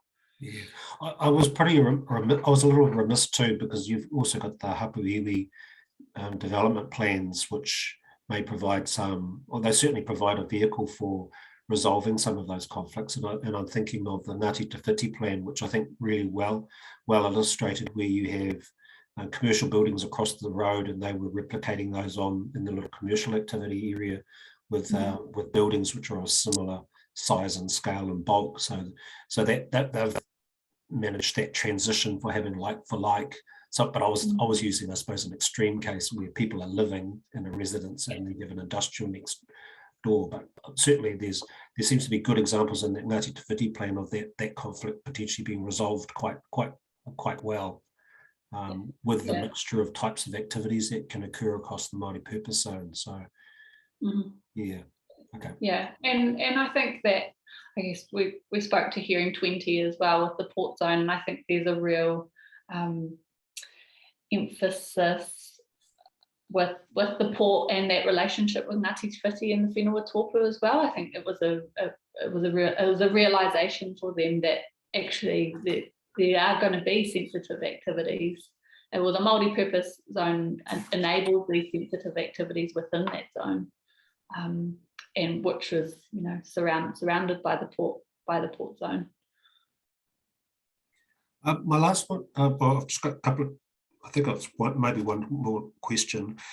Just that 29B, this is in your recommendations, you've said that just ask for additional areas of land for rezoning to be considered during Hearing 22 and any consequential changes to any zone provisions. And it was just a really clarification of that, because we're in the multi-purpose zone hearing now, and I just didn't want you to think you might be precluded from circling back as a result of some of the zoning stuff. I suppose this might be a question perhaps for Joe, just in terms of the scope of what we're hearing now and the scope of what we'll hear in Hearing 22, and whether coming backwards and forwards from those may or may not be allowed to occur. Commissioner, my understanding is that, and as I put in my Section 42A report, I had to basically take all the submissions that related to rezonings and create another whole section for the rezoning hearing, which is what I've done. So I am definitely listening out with a view to how my recommendations have gone in respect of the rezonings as well. And I think, to my mind, they're all of a piece. So the hearings today and the hearings on rezoning, I will view them where they join together. I will view them together. Thank you. It's ideal when these processes are iterative and they complement each other, rather than we end up through a process and we're unable to circle back, and the process determines or the outcome, which might be a poorer plan. So I appreciate those comments, Ms. Britchie. I'm going to pause there, Stephen, and I didn't have any other specific questions. So thank you, Antoine and Sarah. That was an interesting discussion. Sarah, I really have one line of questioning for you, and it relates around Sarah Gibson's paragraph 9 in her evidence, which I found really useful when Sarah had the plan view up, and she took us through and linked all of the PAR and the reserves and everything in between. And just wanted to, as a planner, just ask you a couple of questions. You would have heard my discussions with Rangi and with Sarah around both the mapping and the names, because when you see the mapping and the tour that Sarah took us on with her mouse and relating it to the specifics she's got in paragraph 9, it all comes to life, doesn't it? Yeah, definitely. So my question, and I think that's an incredibly well crafted section, just in terms of the opening paragraphs, the dot points of the places, and then just the end couple of paragraphs linking all together. How as a planner, and I'll be interested in Joe's, is there a way that the district plan can not only show these irregular shapes of narrow purpose zone, which are there, just let's call them remnants of what can be realistically made narrow purpose zone in terms of ownership and management and control, and these important place names which really do make everything visible? How might that be able to be done in a district plan sense? Could I, I'll leave the technical side to Jo, she's probably more familiar with that, but there are a number of important names that are listed across the district plan that don't, just as an example, don't relate directly to a scheduled site and area of significance to Māori. So that is on the district plan. So one is Otu Maikuku, and I can bring it up if you would like me to show you it now. Let's do that, because this is a general discussion about visibility, which was one of your evidential themes.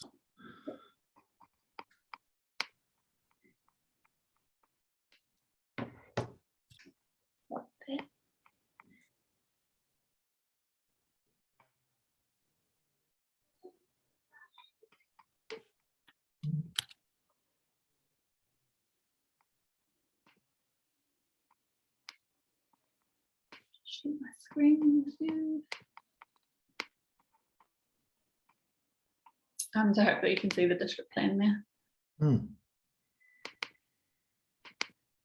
So Otu Maikuku is the former Barrett Street Hospital, which we presented to, and we collectively, Te Koteitanga, presented to at to hearing 13.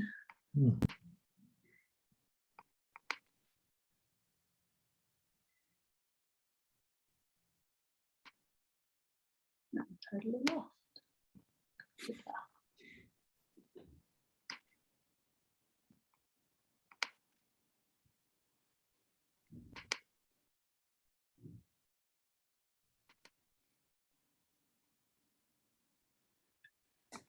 So there's just an example there of Otu Maikuku being referenced on the proposed district plan. And I have a feeling, so that's the only example, and it's obviously a recent example. I guess here as well is Pukaka. Okay, yes. Marsden Hill.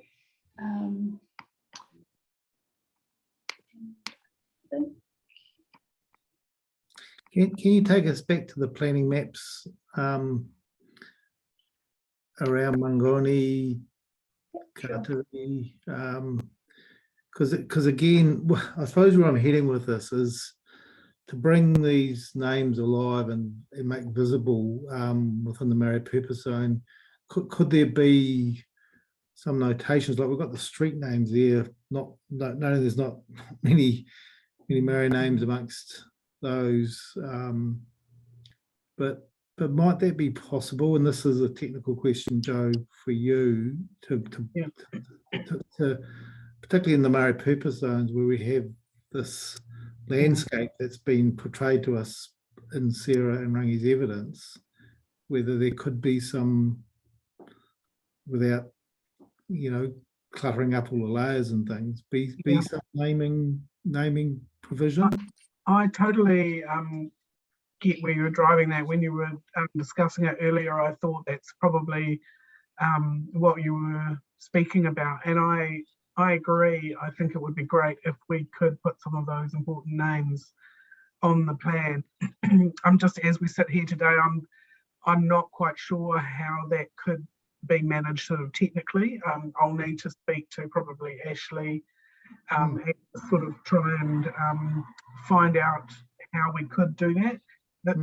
You know, the degree, the number of layers we have on the plan now is starting to complicate, you know, visibility just in general, I think, and that's my concern.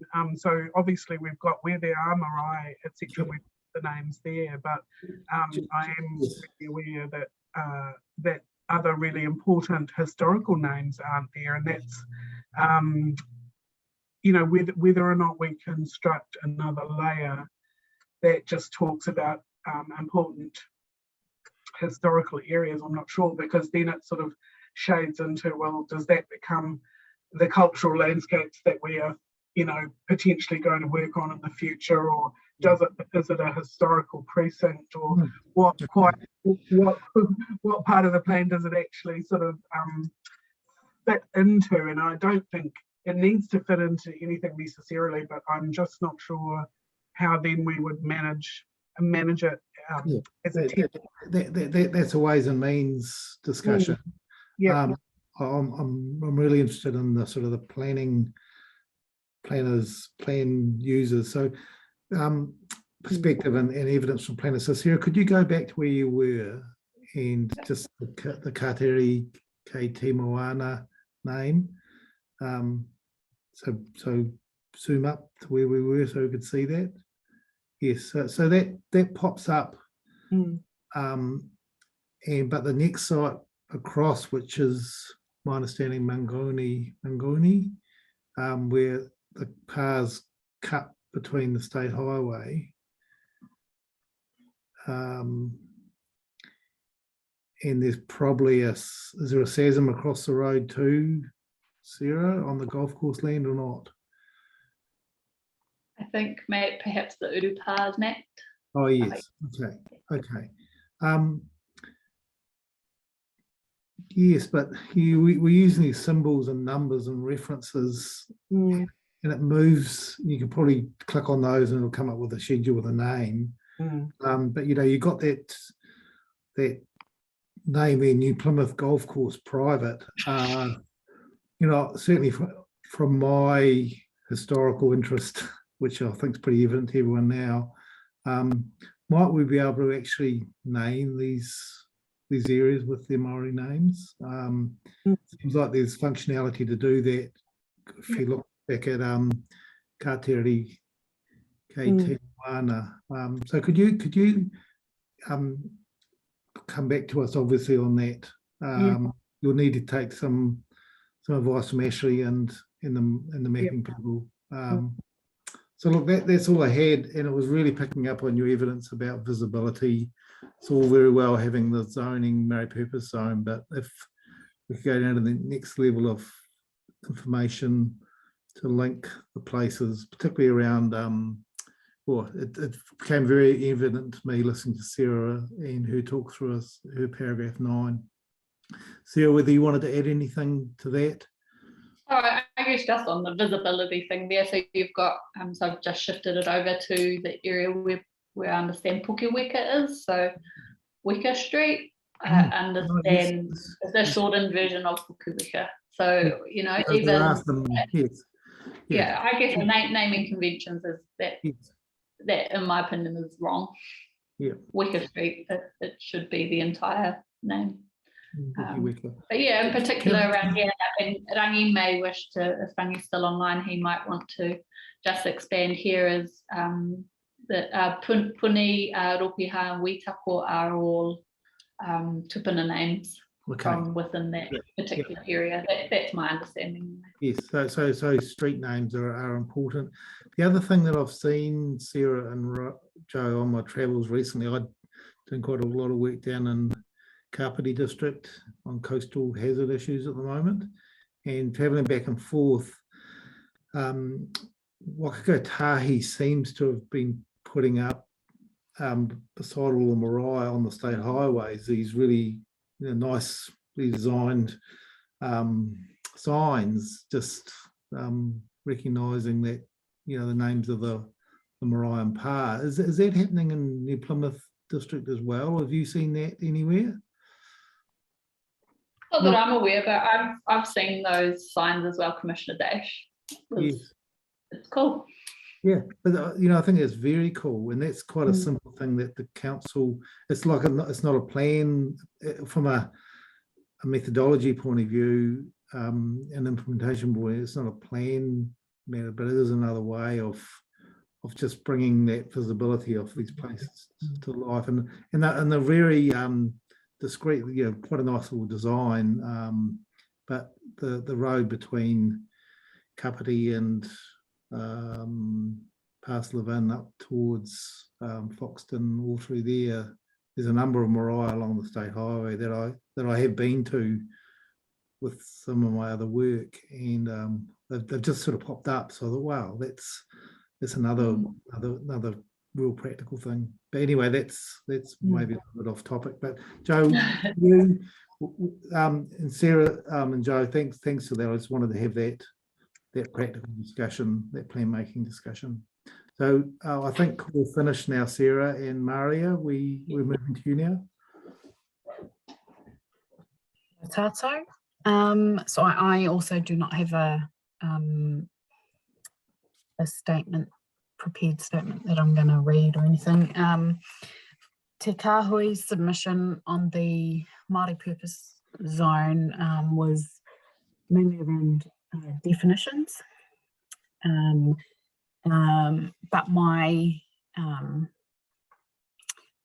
professional opinion is that I really support the use of a Māori purpose zone within the district plan.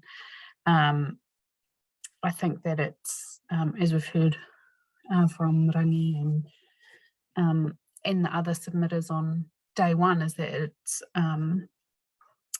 it's a real opportunity for hapu marae pā to live their lives as tangata whenua on their own land. And so I'm very supportive of the Māori purpose zone.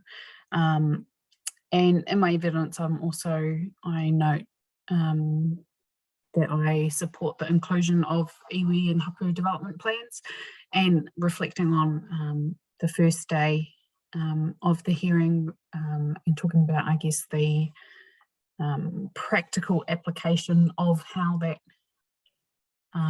iwi and hapu development plans might work. I hadn't, because Te Kāhui hadn't submitted on those plans, on the provisions of those plans, the submission referred to the definition of it. I hadn't kind of developed, I hadn't tuned my mind to those provisions and how that might work. So I appreciate the issues that we discussed in the first day of hearing, and but also echo what Sarah has mentioned today, that if there was I guess a comprehensive plan for a hapu marae pā who wanted to go down that avenue of a Schedule 1 change, plan change, to include their a comprehensive plan to kind of I guess publicise that, or to do I guess a public kind of process of disseminating that to the wider New Plymouth district, then that option would be available to them. But yeah, I do appreciate that they may not be as enabling as intended, if it is something that would, if the level of detail was to lock in iwi hapu to a particular plan and have to go through another plan change to change those details. So yeah, I just thought I'd reflect on that. By and large, I support the recommendations that Jo has made in her Section 42 report. The only, I guess, thing that is I consider from the submission of Te Kahui hasn't really been addressed is the inclusion of treaty settlement land. And so the submission of Te Kahui was to amend the definition of Maori land to include treaty settlement land, and Jo addressed this in her report, rejecting Te Kahui's submission on that, and I support the reasoning that she outlined in the report. But I still the overarching or the reason behind the submission was that the amount of Māori owned land within the district is tiny, and so because of the history that we've discussed previously, so I don't want to rehash everything again, but because of murumete raupatu and confiscation of land, there's the amount of Māori land remaining in Māori ownership is minute, and but a lot of this land is owned or managed by corporations or such as PKW or trusts that have that there are issues with the administration of the land that mean that development of the land is difficult. And so it may be that a piece of land is Māori owned land, but in order to develop it for papakainga would require the approval from hundreds of owners, which makes it difficult for this land to be developed. Not impossible, but it's a long and difficult process. And so as Miss Potu talked about in her evidence to hearing 14, 13, not sure, hearing 13, treaty settlements have returned land to post-settlement governance entities, and a lot of these, like Te Kahui, like Te Atiawa, or Te Koteitanga or Te Atiawa, are using this land to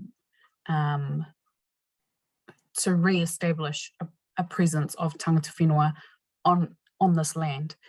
And so I believe it's important that this treaty settlement land, which is not Māori land in the sense that it's not under Te Turi Whenua, but it is Māori owned land, I believe that it should be able to be Māori purpose zone. And so because it's treaty settlement land already comes with different encumbrances because of going through the process of a treaty settlement and land banking and all of that kind of stuff. If treaty settlement land is able to be zoned Māori purpose zone, it would still need to go through a plan change or a rezoning process in order for it to be rezoned. But I believe that it removes unnecessary barriers and unnecessary regulation for post-settlement governance entities and for iwi hapu to again be Māori on Māori land. And so that really is the core of my evidence to this hearing. And so in my evidence, I recommend two amendments. One is to Māori purpose zone overview and to objective 3 of the Māori purpose zone to include treaty settlement land where other Māori land is referenced as well. Yeah, that's it for me. Sure. Thank you, Maria. Antoine? Hey, thank you for that. I really just had one specific question to that matter that you just raised, and perhaps a more general question. Regards to the treaty settlement land, and I'm just aware that the Auckland Unitary Plan has provided not only recognition for treaty settlement land and its use, but also a definition for it. So it's really clear about what kinds of lands we're talking about, and in there, I'm saying this not as a neutral observer, perhaps because I was involved in 3 treaty settlements. Obviously, one of those was fisheries, and 2 of them were land settlements, and they've identified statutory acknowledgements which link to not only being included in plans, but the links to the resource consent summaries, so that process for there, but they're not included in the provisions necessary for zones so much, but they do identify lands have been identified in final deeds of settlement, associated settlement legislation, land that's held by the post-settlement governance entity or entities, and it also includes right of first refusal lands and rights as well. So I just wanted to check, is that your understanding of what we're talking about in terms of treaty settlement lands? Yes, that's my understanding. Do you think it would be, because of the term as you've recommended would be in the objectives, it's not necessarily in the rules, and my general rule of thumb is if something's quite specific and in the rules it really needs a definition, but it's in the sorry, I better double check I'm talking about the same thing. Yes, in the objectives, do you, and in the overview, do you think it's necessary to have a definition for treaty settlement land? Yes, and that has been deferred from, I think it was hearing 1 or 2 to hearing 23A, which is next. Evidence is due next on Monday. Yes, that's right. So I'm just mentioning it. Yeah. No, yes, I agree. There should be a definition of treaty settlement land. The other question is more a general question, and perhaps Sarah, you might want to come in as well to provide some advice to us.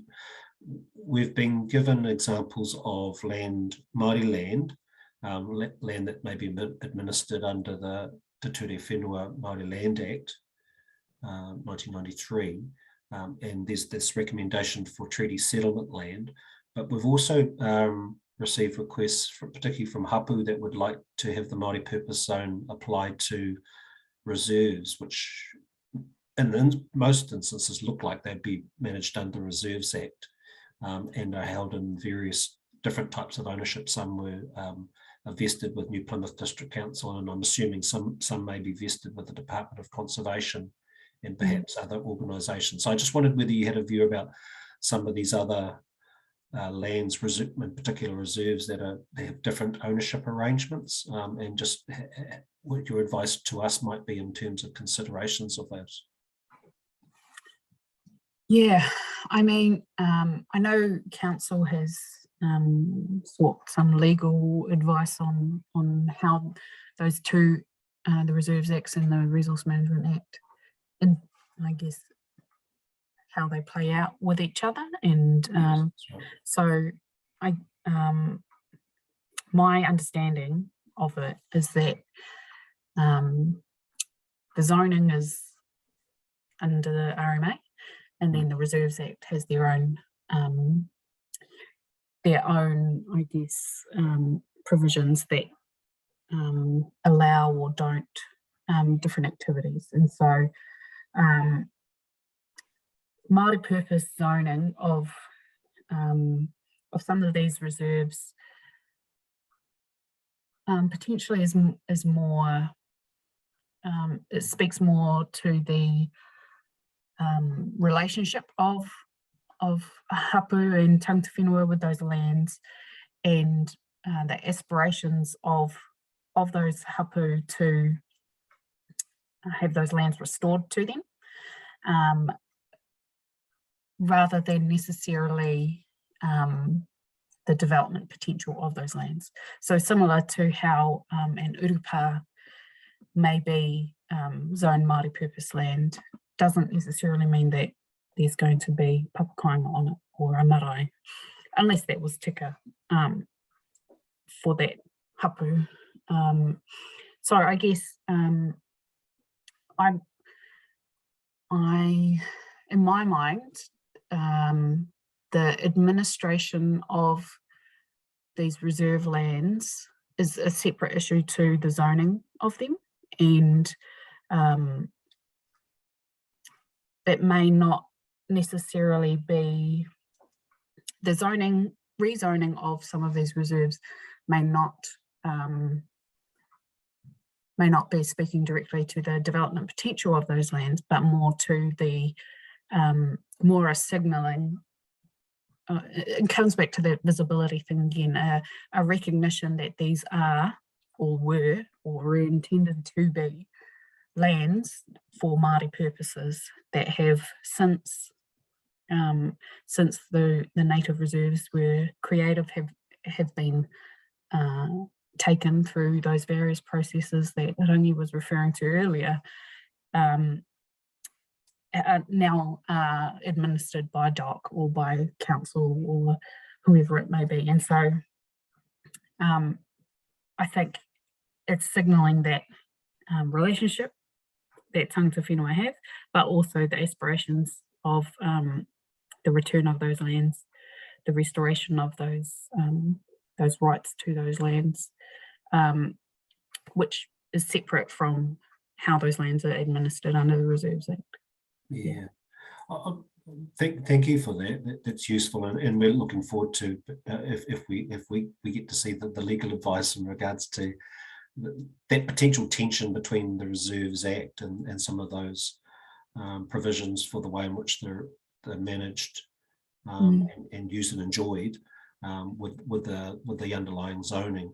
I wondered whether you just respond. This is hypothetical, of course, where you've got a historic reserve, and I'm picking on historic reserves specifically because they have very high thresholds for they're very prescriptive in my view around the types of activities that can and can't occur, but they're often that is articulated in a management plan, and I'm not aware whether there are actually management plans for some of these historic reserves or not. But if you had a historic reserve, which is managing that, we'll call it the heritage fabric, the sites that might be very, very important historically and culturally, etc., on that property, and the Māori purpose zone with its enabling development provisions does seem on the face of it to be contrary to the purposes of historic reserves. So there seems like there's an obvious tension in a developmental use sense. And I'm just putting to the side that the expectations of Māori for Māori purposes, that those tensions would be resolved at place. And I just wondered whether you had any helpful advice for us in terms of resolving the tension, so we don't end up with unintended consequences. Yeah.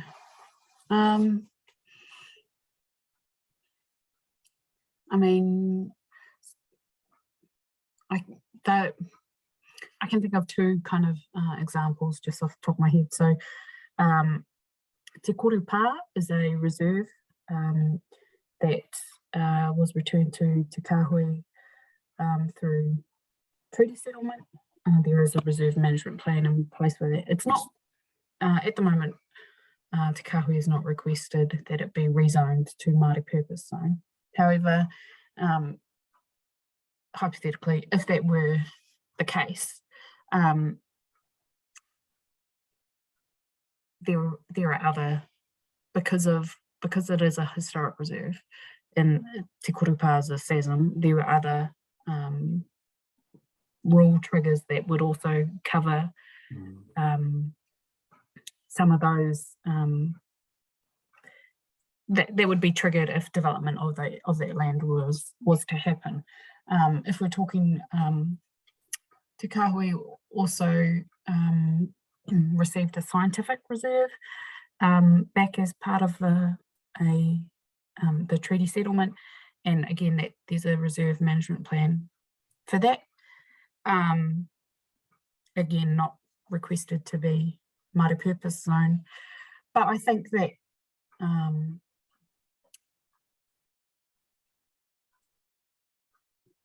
tangata whenua, post-settlement governance entities, hapu, whānau, are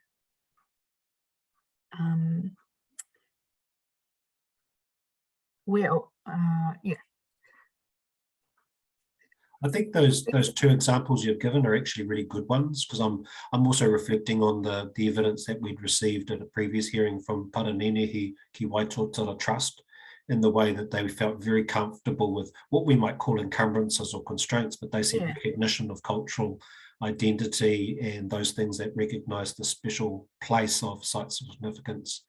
They didn't see those as constraints, they saw them as opportunities. And so exactly. I think what I'm hearing is you think there's checks and balances in terms of those things that are identified as being important that are being provided for in the district plan context. So I wasn't trying to offer you a trick question. I was just thinking, here's a scenario and how might you resolve those tensions? But I think you've given some good clues to how they should be, certainly in the RMA sense. So I really appreciate that. Thank you. Yeah, and I think that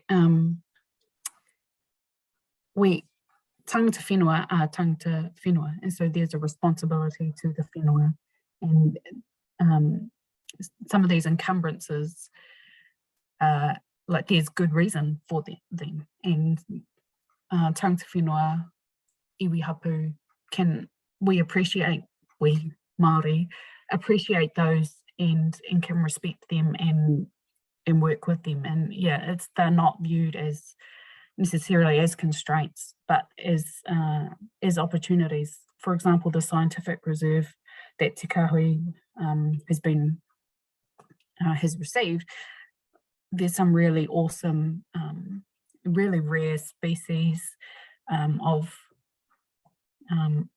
species of plant that are located there, and it's an honour to be able to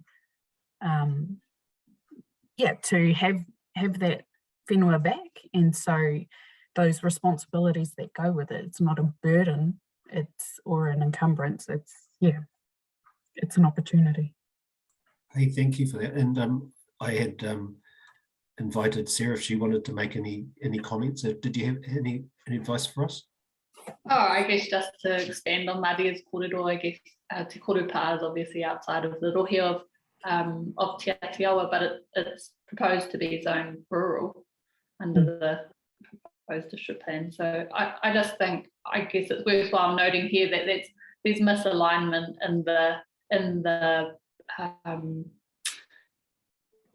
the rules of what some of our reserves are.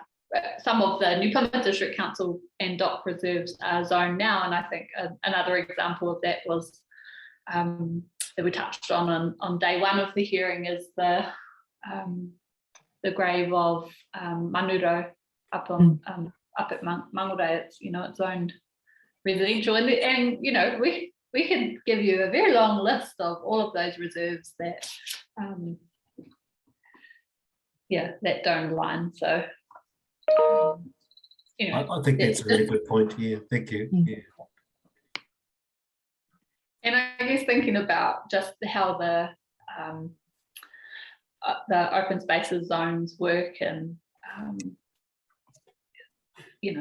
there and as these hearings have progressed, mine definitely thoughts around how we would have dealt with those zones are a little different now. How I would have presented evidence anyway. So there's consequential changes. If it's determined in principle that we can't align the Reserves Act with a multi-purpose zone, well, consequential changes required to those open spaces zones just to kind of achieve what Māori are trying to achieve on those reserves. Thank you. I'll pass back to you, Stephen. Yes, thank you. And Mariam, yeah, things have been nicely covered off by Antoine as usual. But yeah, just, you would have heard my discussion about visibility and naming and the importance of both mapping and naming. Anything else you wanted to add in evidence on that? Only that I agree with what I guess the discussion that you were having with Rangi and Sarah around how important it is for names and visibility to be included, I guess, in maps and things like that. I quite enjoyed the social sciences crew coming out today. So I studied geography as well, and so cultural geography and yeah, I guess that the naming and palimpsest and how all of those kind of overwriting layers, how that plays out in district plans and planning maps and older survey plans and things like that. It is really it's really interesting, but also it tells that story of rewriting or overwriting history and reclaiming, I guess, those places of importance and names of importance, and how how it can seem just a minor thing to have the correct name put on a map that on the PDP as a layer, but actually in terms of culture and meaning and belonging, identity, those things are really important. And yeah, so I would support, I 100% support the renaming, or the reclaiming of those names and putting them on maps. Maria, as a planner, would you go so far as that was important for the social and cultural well-being of Absolutely, and of the community as a whole, which is what I heard from Rangi quite clearly. It's absolutely, and I think that a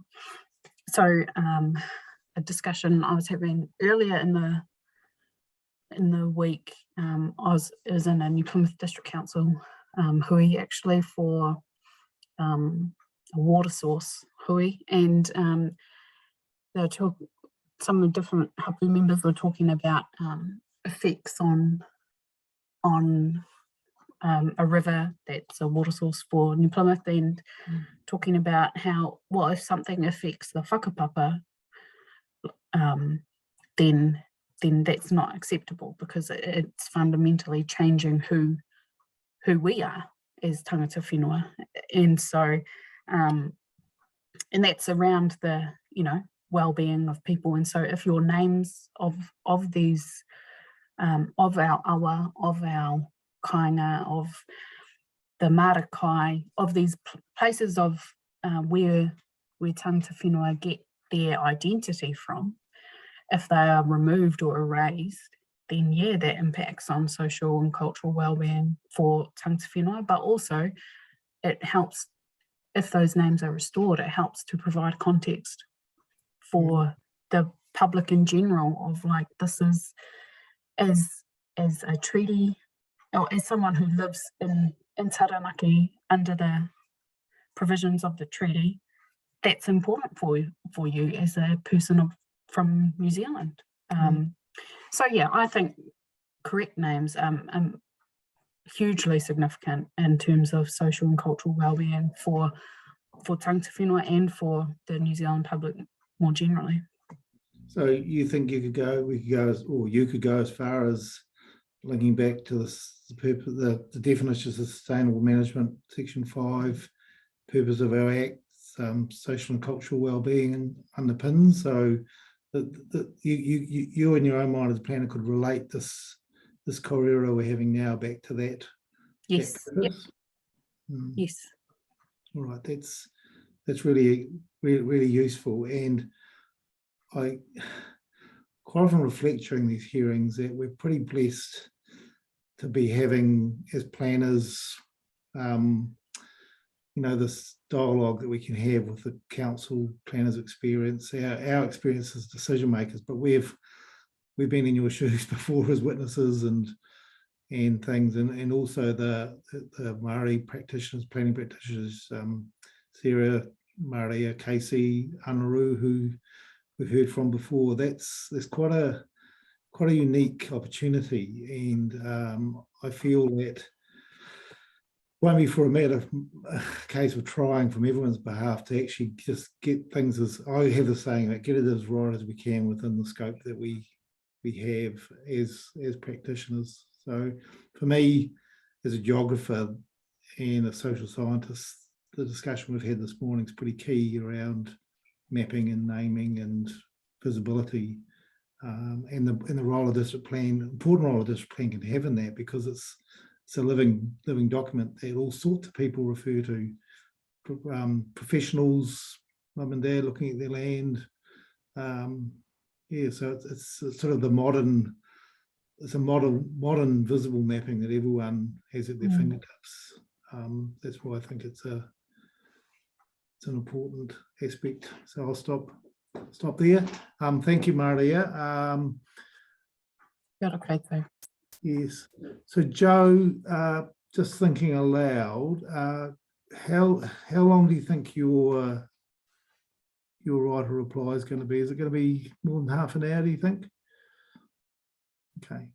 Do you want to do that now? Or should we have a break for half an hour for some lunch and come back at 1:45? What's completely up to you, Commissioner. I think because we started at 9, we should have a break. So let's break until 12:45, and we'll finish off with your verbal right of reply.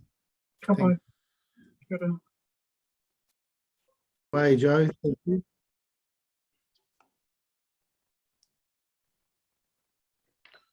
Kia ora tātou. Thanks very much, Commissioner. I just wanted to say first up that really appreciated the social anthropology, sociology aspect of this morning's discussion, given that was part of my,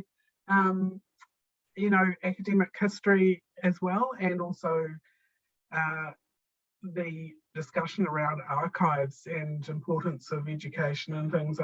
Obviously, having been part of the treaty settlement processes and also doing historical research in my past and everything, I do think that is incredibly important.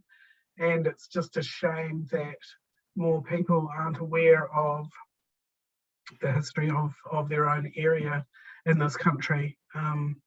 So yeah, I just really tautoko all of that discussion this morning around the importance of those things and the way that those things interact with this Māori purpose zone kōpapa. So first up, I'd just like to answer a few questions that yourself and Commissioner Coffin put to me the last hearing day. So that was on the 23rd of March, I think. So first up, Commissioner Dace, you asked how many marae there were in the district that we've got notified as Māori purpose zone. There are actually 10 existing marae and 1 future marae, which is the Ngāmutu marae at Bailey Road. Because although that's consented, obviously it hasn't actually been developed as yet. So the decision to notify all the marae as Māori purpose zone was not one I made. I came into this work when it was a little way forward, and there had already, as I understand it, been a consultation process around at least starting with the marae areas as the first areas that could be notified as Māori purpose zone. The second question you asked, Commissioner Dace, is whether any other policies like the policy NPZP5 referred to internalising effects as submitted on by or put in evidence by Ngāti Rahiri. There are in actual fact 2 other references to internalising effects. One is in the general industrial zone in P8, policy P8, and the other one is in the port zone at policy P7. Now, I'd observe, and you'd be aware, that both of those policies are in zones that would contemplate large and potentially noisy operations that may have significant reverse sensitivity effects. And perhaps that's why the internalising effects wording is included in those policies in respect of those zones. I've sort of reflected on whether the reference is appropriate in the Māori purpose zone. And because I didn't write the provisions, I'm just wondering whether the reason that's been included is because as drafted, obviously, industrial and other large noisy operation activities are set out as potentially compatible with the zone and can be the basis of a discretionary resource consent application. So that is possibly why I think it has been included. Unfortunately, I don't know whether we have scope to alter that at the moment, because there are no submissions on that policy from anyone else or Ngāti Rāhere. So I'll be guided by you as to whether you think that can be included or not. Joe, I think the first instance, we need to be guided by you in terms of scope. So just making it clear that you don't think there's any scope. No, that's probably the end of the matter for us in terms of our legal responsibilities. But if you just make that crystal clear in your written right reply, that would be fine. Thank you. Okay, thank you. Commissioner Coffin, the scheduling of iwi and hapu development plans, I agree with you. I don't think the definition does support them being given statutory weight. Again, we have a scope issue in terms of changing the rules here, because the only submission that actually explicitly referred to MPZ R22, which is the rule referring to plans, was from Ngāti Tāwhirakura Hapu, and they simply sought to add the word general to the permitted standard so that the activity was in general accordance with the development plan.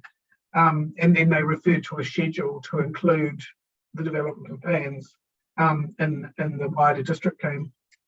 So I don't think that submission provides scope for merging the 2 rules, but just an observation, I think if you could merge them, I agree you could have a permitted status for activities that comply with all the effect standards in the zone, and or an iwi hapu development plan, and then if they don't comply, the activity could cascade to a controlled activity status, and you'd need to obviously include matters of control. But yeah, I don't feel we do have scope for doing that, which is a bit of a shame, really.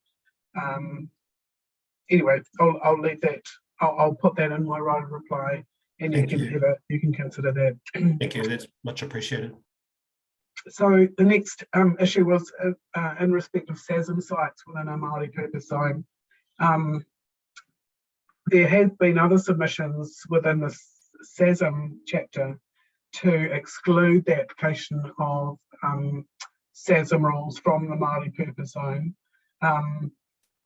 but there hasn't been any submissions on the Māori purpose zone itself in respect of this. So again, we have a scope issue, I'm afraid. My view is that you could potentially, ideally you would want to maybe exclude the application of the SASM provisions in relation to building activities and earthworks in any case from the Māori purpose zone. But there are pros and cons, obviously, in doing that anyway from a sort of an overall fairness perspective. So then the next question, Commissioner Coffin, was in terms of marae applications, and you asked me how somebody would go about applying for a marae to be built. I think it's there is a Ngāti Rāhere application for a piece of land to be rezoned as Māori purpose, and obviously that will be heard at the rezoning hearing. So I can't speak more about that now, but my view is that unless the land is already zoned as Māori purpose, you could still apply through the resource consent process to, you know, develop a marae, but you would lose the benefits of the more permissive setbacks, etc., in the Māori purpose zone. I'm guessing you could then go at a later point and put the zoning, you know, apply to do a plan change and put the zoning over the area of land that you're dealing with. But it was, you know, if you've already constructed your marae structures, you've already you do not have the benefit of those more permissive setbacks.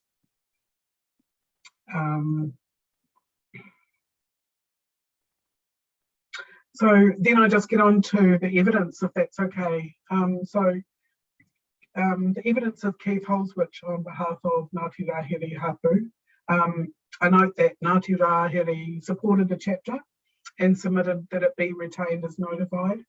And in relation to paragraph 13 of Mr. Holswich's evidence, in terms of procedural matters, I only contacted 5 Hapu because they were the only ones who had submitted to amend the boundaries of their notified marae, and Ngāti Rāhere did not make a similar submission, and so I did not contact them accordingly.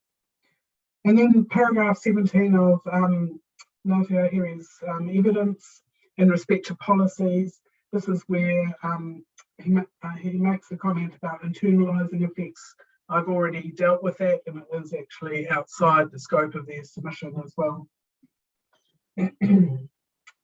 Mr. Twigley's evidence for Ngāti Tiriti Whenua Tōpū Trust and the Ngamotu Marae Reservation Reserve. We've had a really good discussion around the hapu and iwi development plans. I think that we could include their development plan in the plan if they sought, you know, if they sought that, because it does now meet the requirements of policy P3.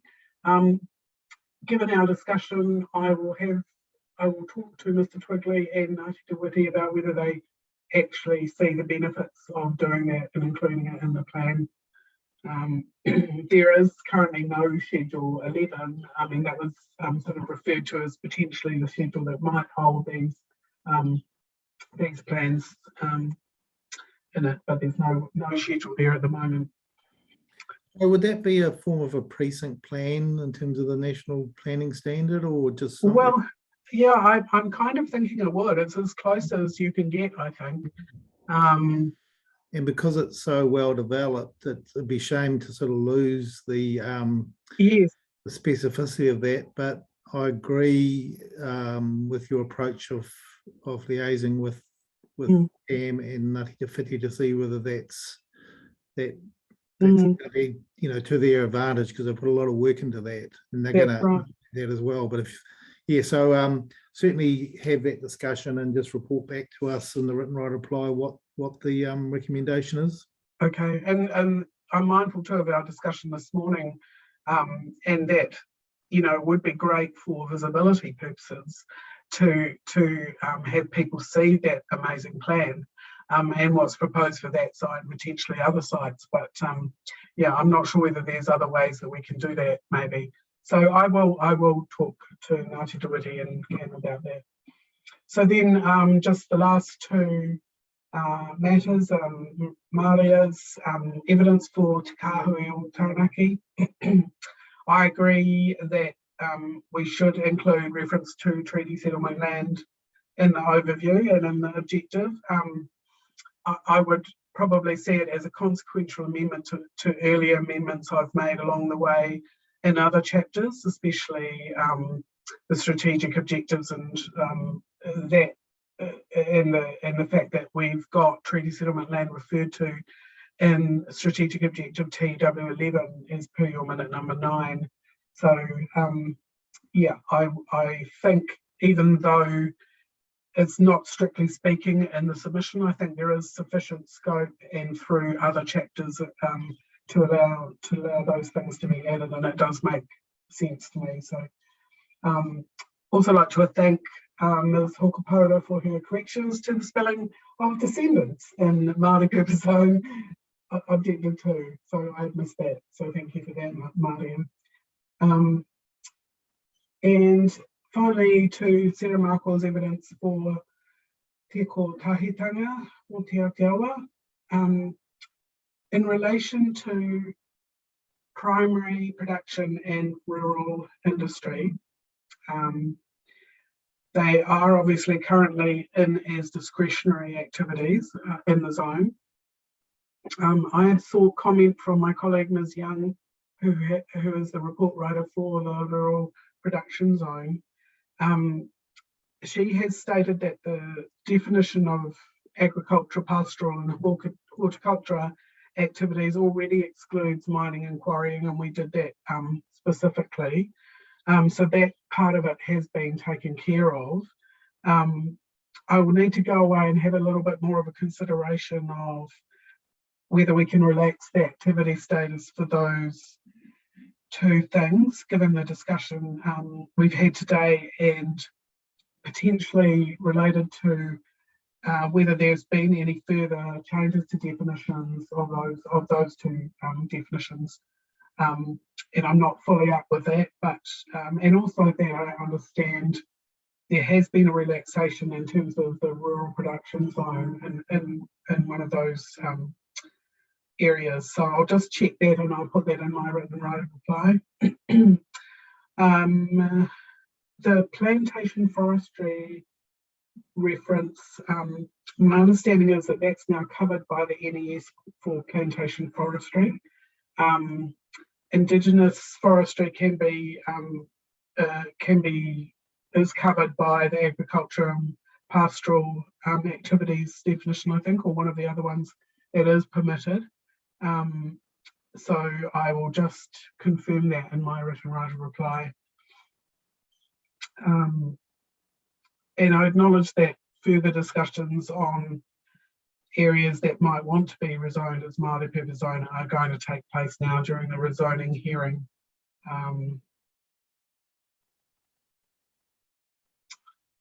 And so the only other thing is the word significant that I've actually introduced for P3. I will talk to perhaps Sarah offline as to whether she does or doesn't want this included. I did include it as a question of consistency, but she may like to consider that, and I will just talk to her about that. The only other piece of evidence that I'd like to address is from Helen Johnson for Johnson Resource Management Limited, who hasn't appeared at the hearing. I understand she recognised that I'd got it wrong in terms of the buildings and structures, her overarching submission around those terms, and I agree that they should be consistent. So if I've made a mistake, I will confirm that and make the changes required. I think probably in the wrap-up hearing, at the end of the hearing plan processes, is probably when that will all be clarified finally. So that's all I've got at this stage. I'm happy to take some questions if you want.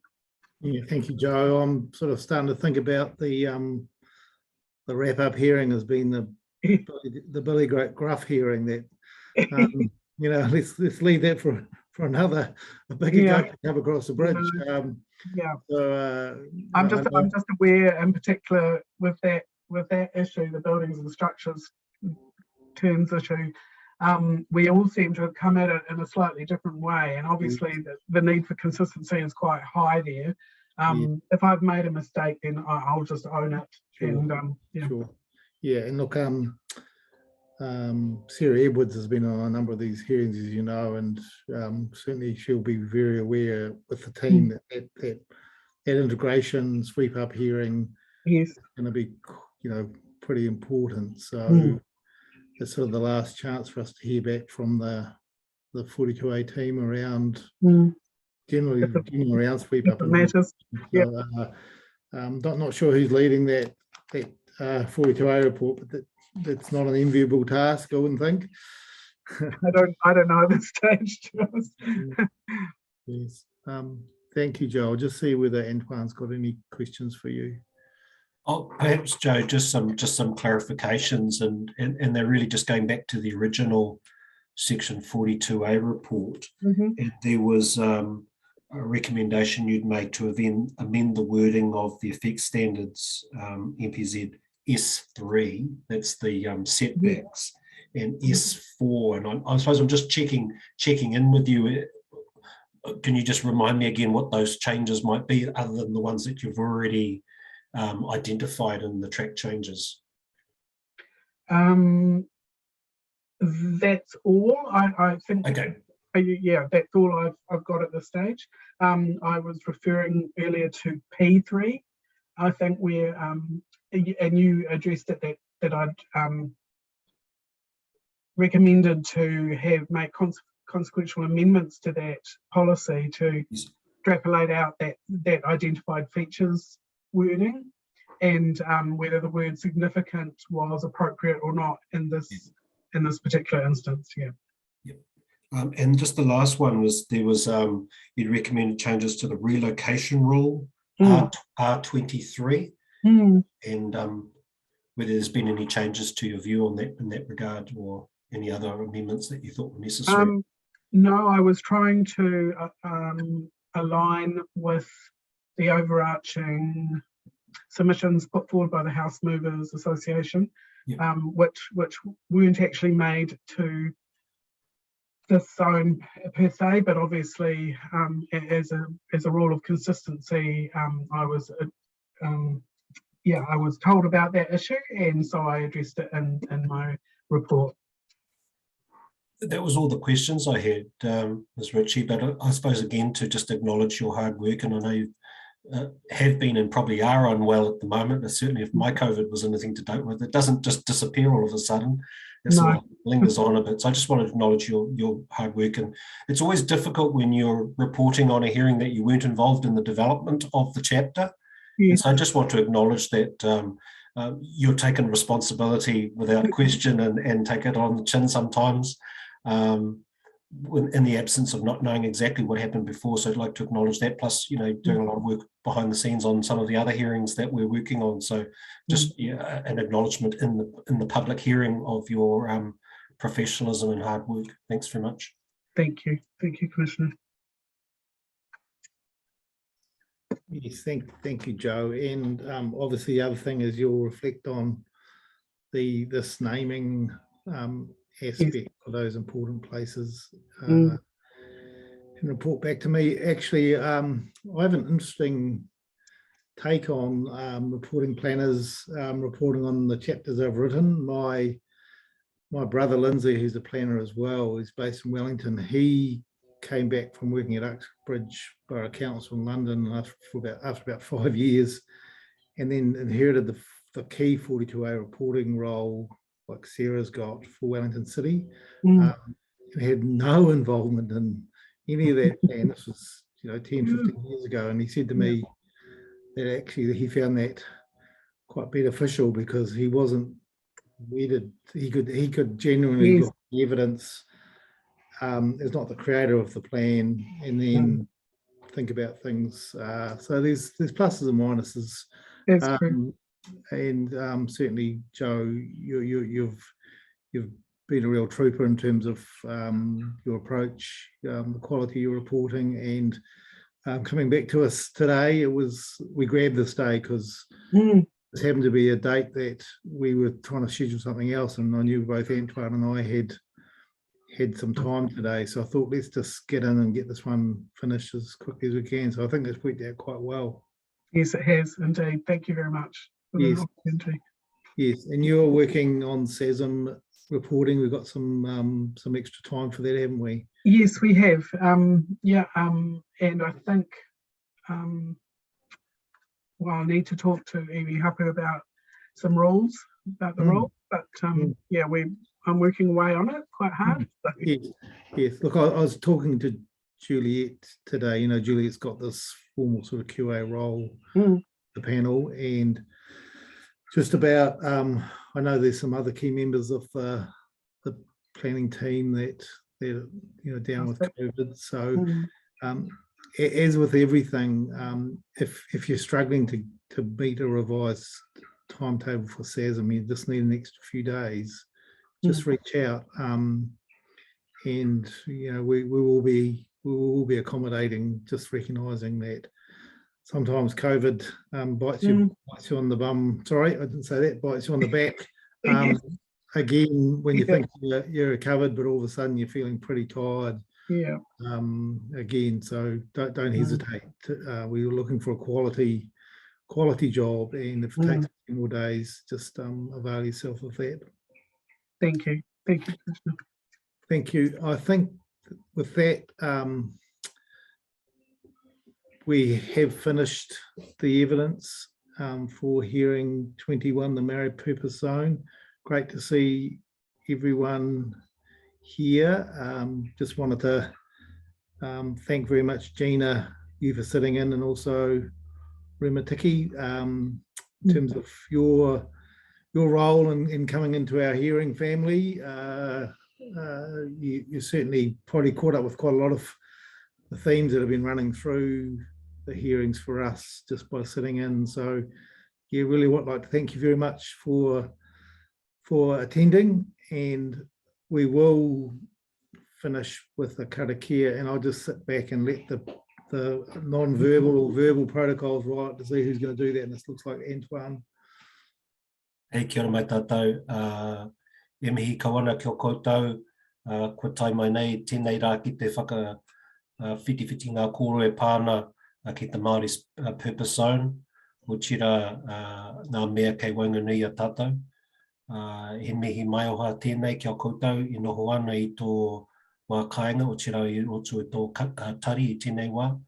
Ngā mihi mahana tēnei kia koutou katoa. O tira nāku nei te honore ki te whakakapi a tātou hui I tēnei rā. Kia pai tō wā whakatā I te wikini. Nā reira, e mihi kawana, e mihi kawana. O tira, ko tērā kupu, ko te wiki no te nota. He kupu hau mō tēnei wiki. Nā reira, tēnā tātou katoa. E te māngai ana pono te tokotoro tapu, kia tatu mai anō koutou, ka Wainganui, ki tēnei whakamoimatia mātou. Hei tātari ngā kupu kātua whakapua kina I roto koutou kororiatanga ko te māngai no hei tautoko mai ai ni a kini ai. E te māngai ana pono te tokotoro tapu, mana ki tia mai mātou I roto taro no, pai heri tia ki te rangi māre ngā wākato, aiane, akane, amane.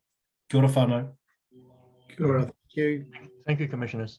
Have a good weekend. Bye-bye.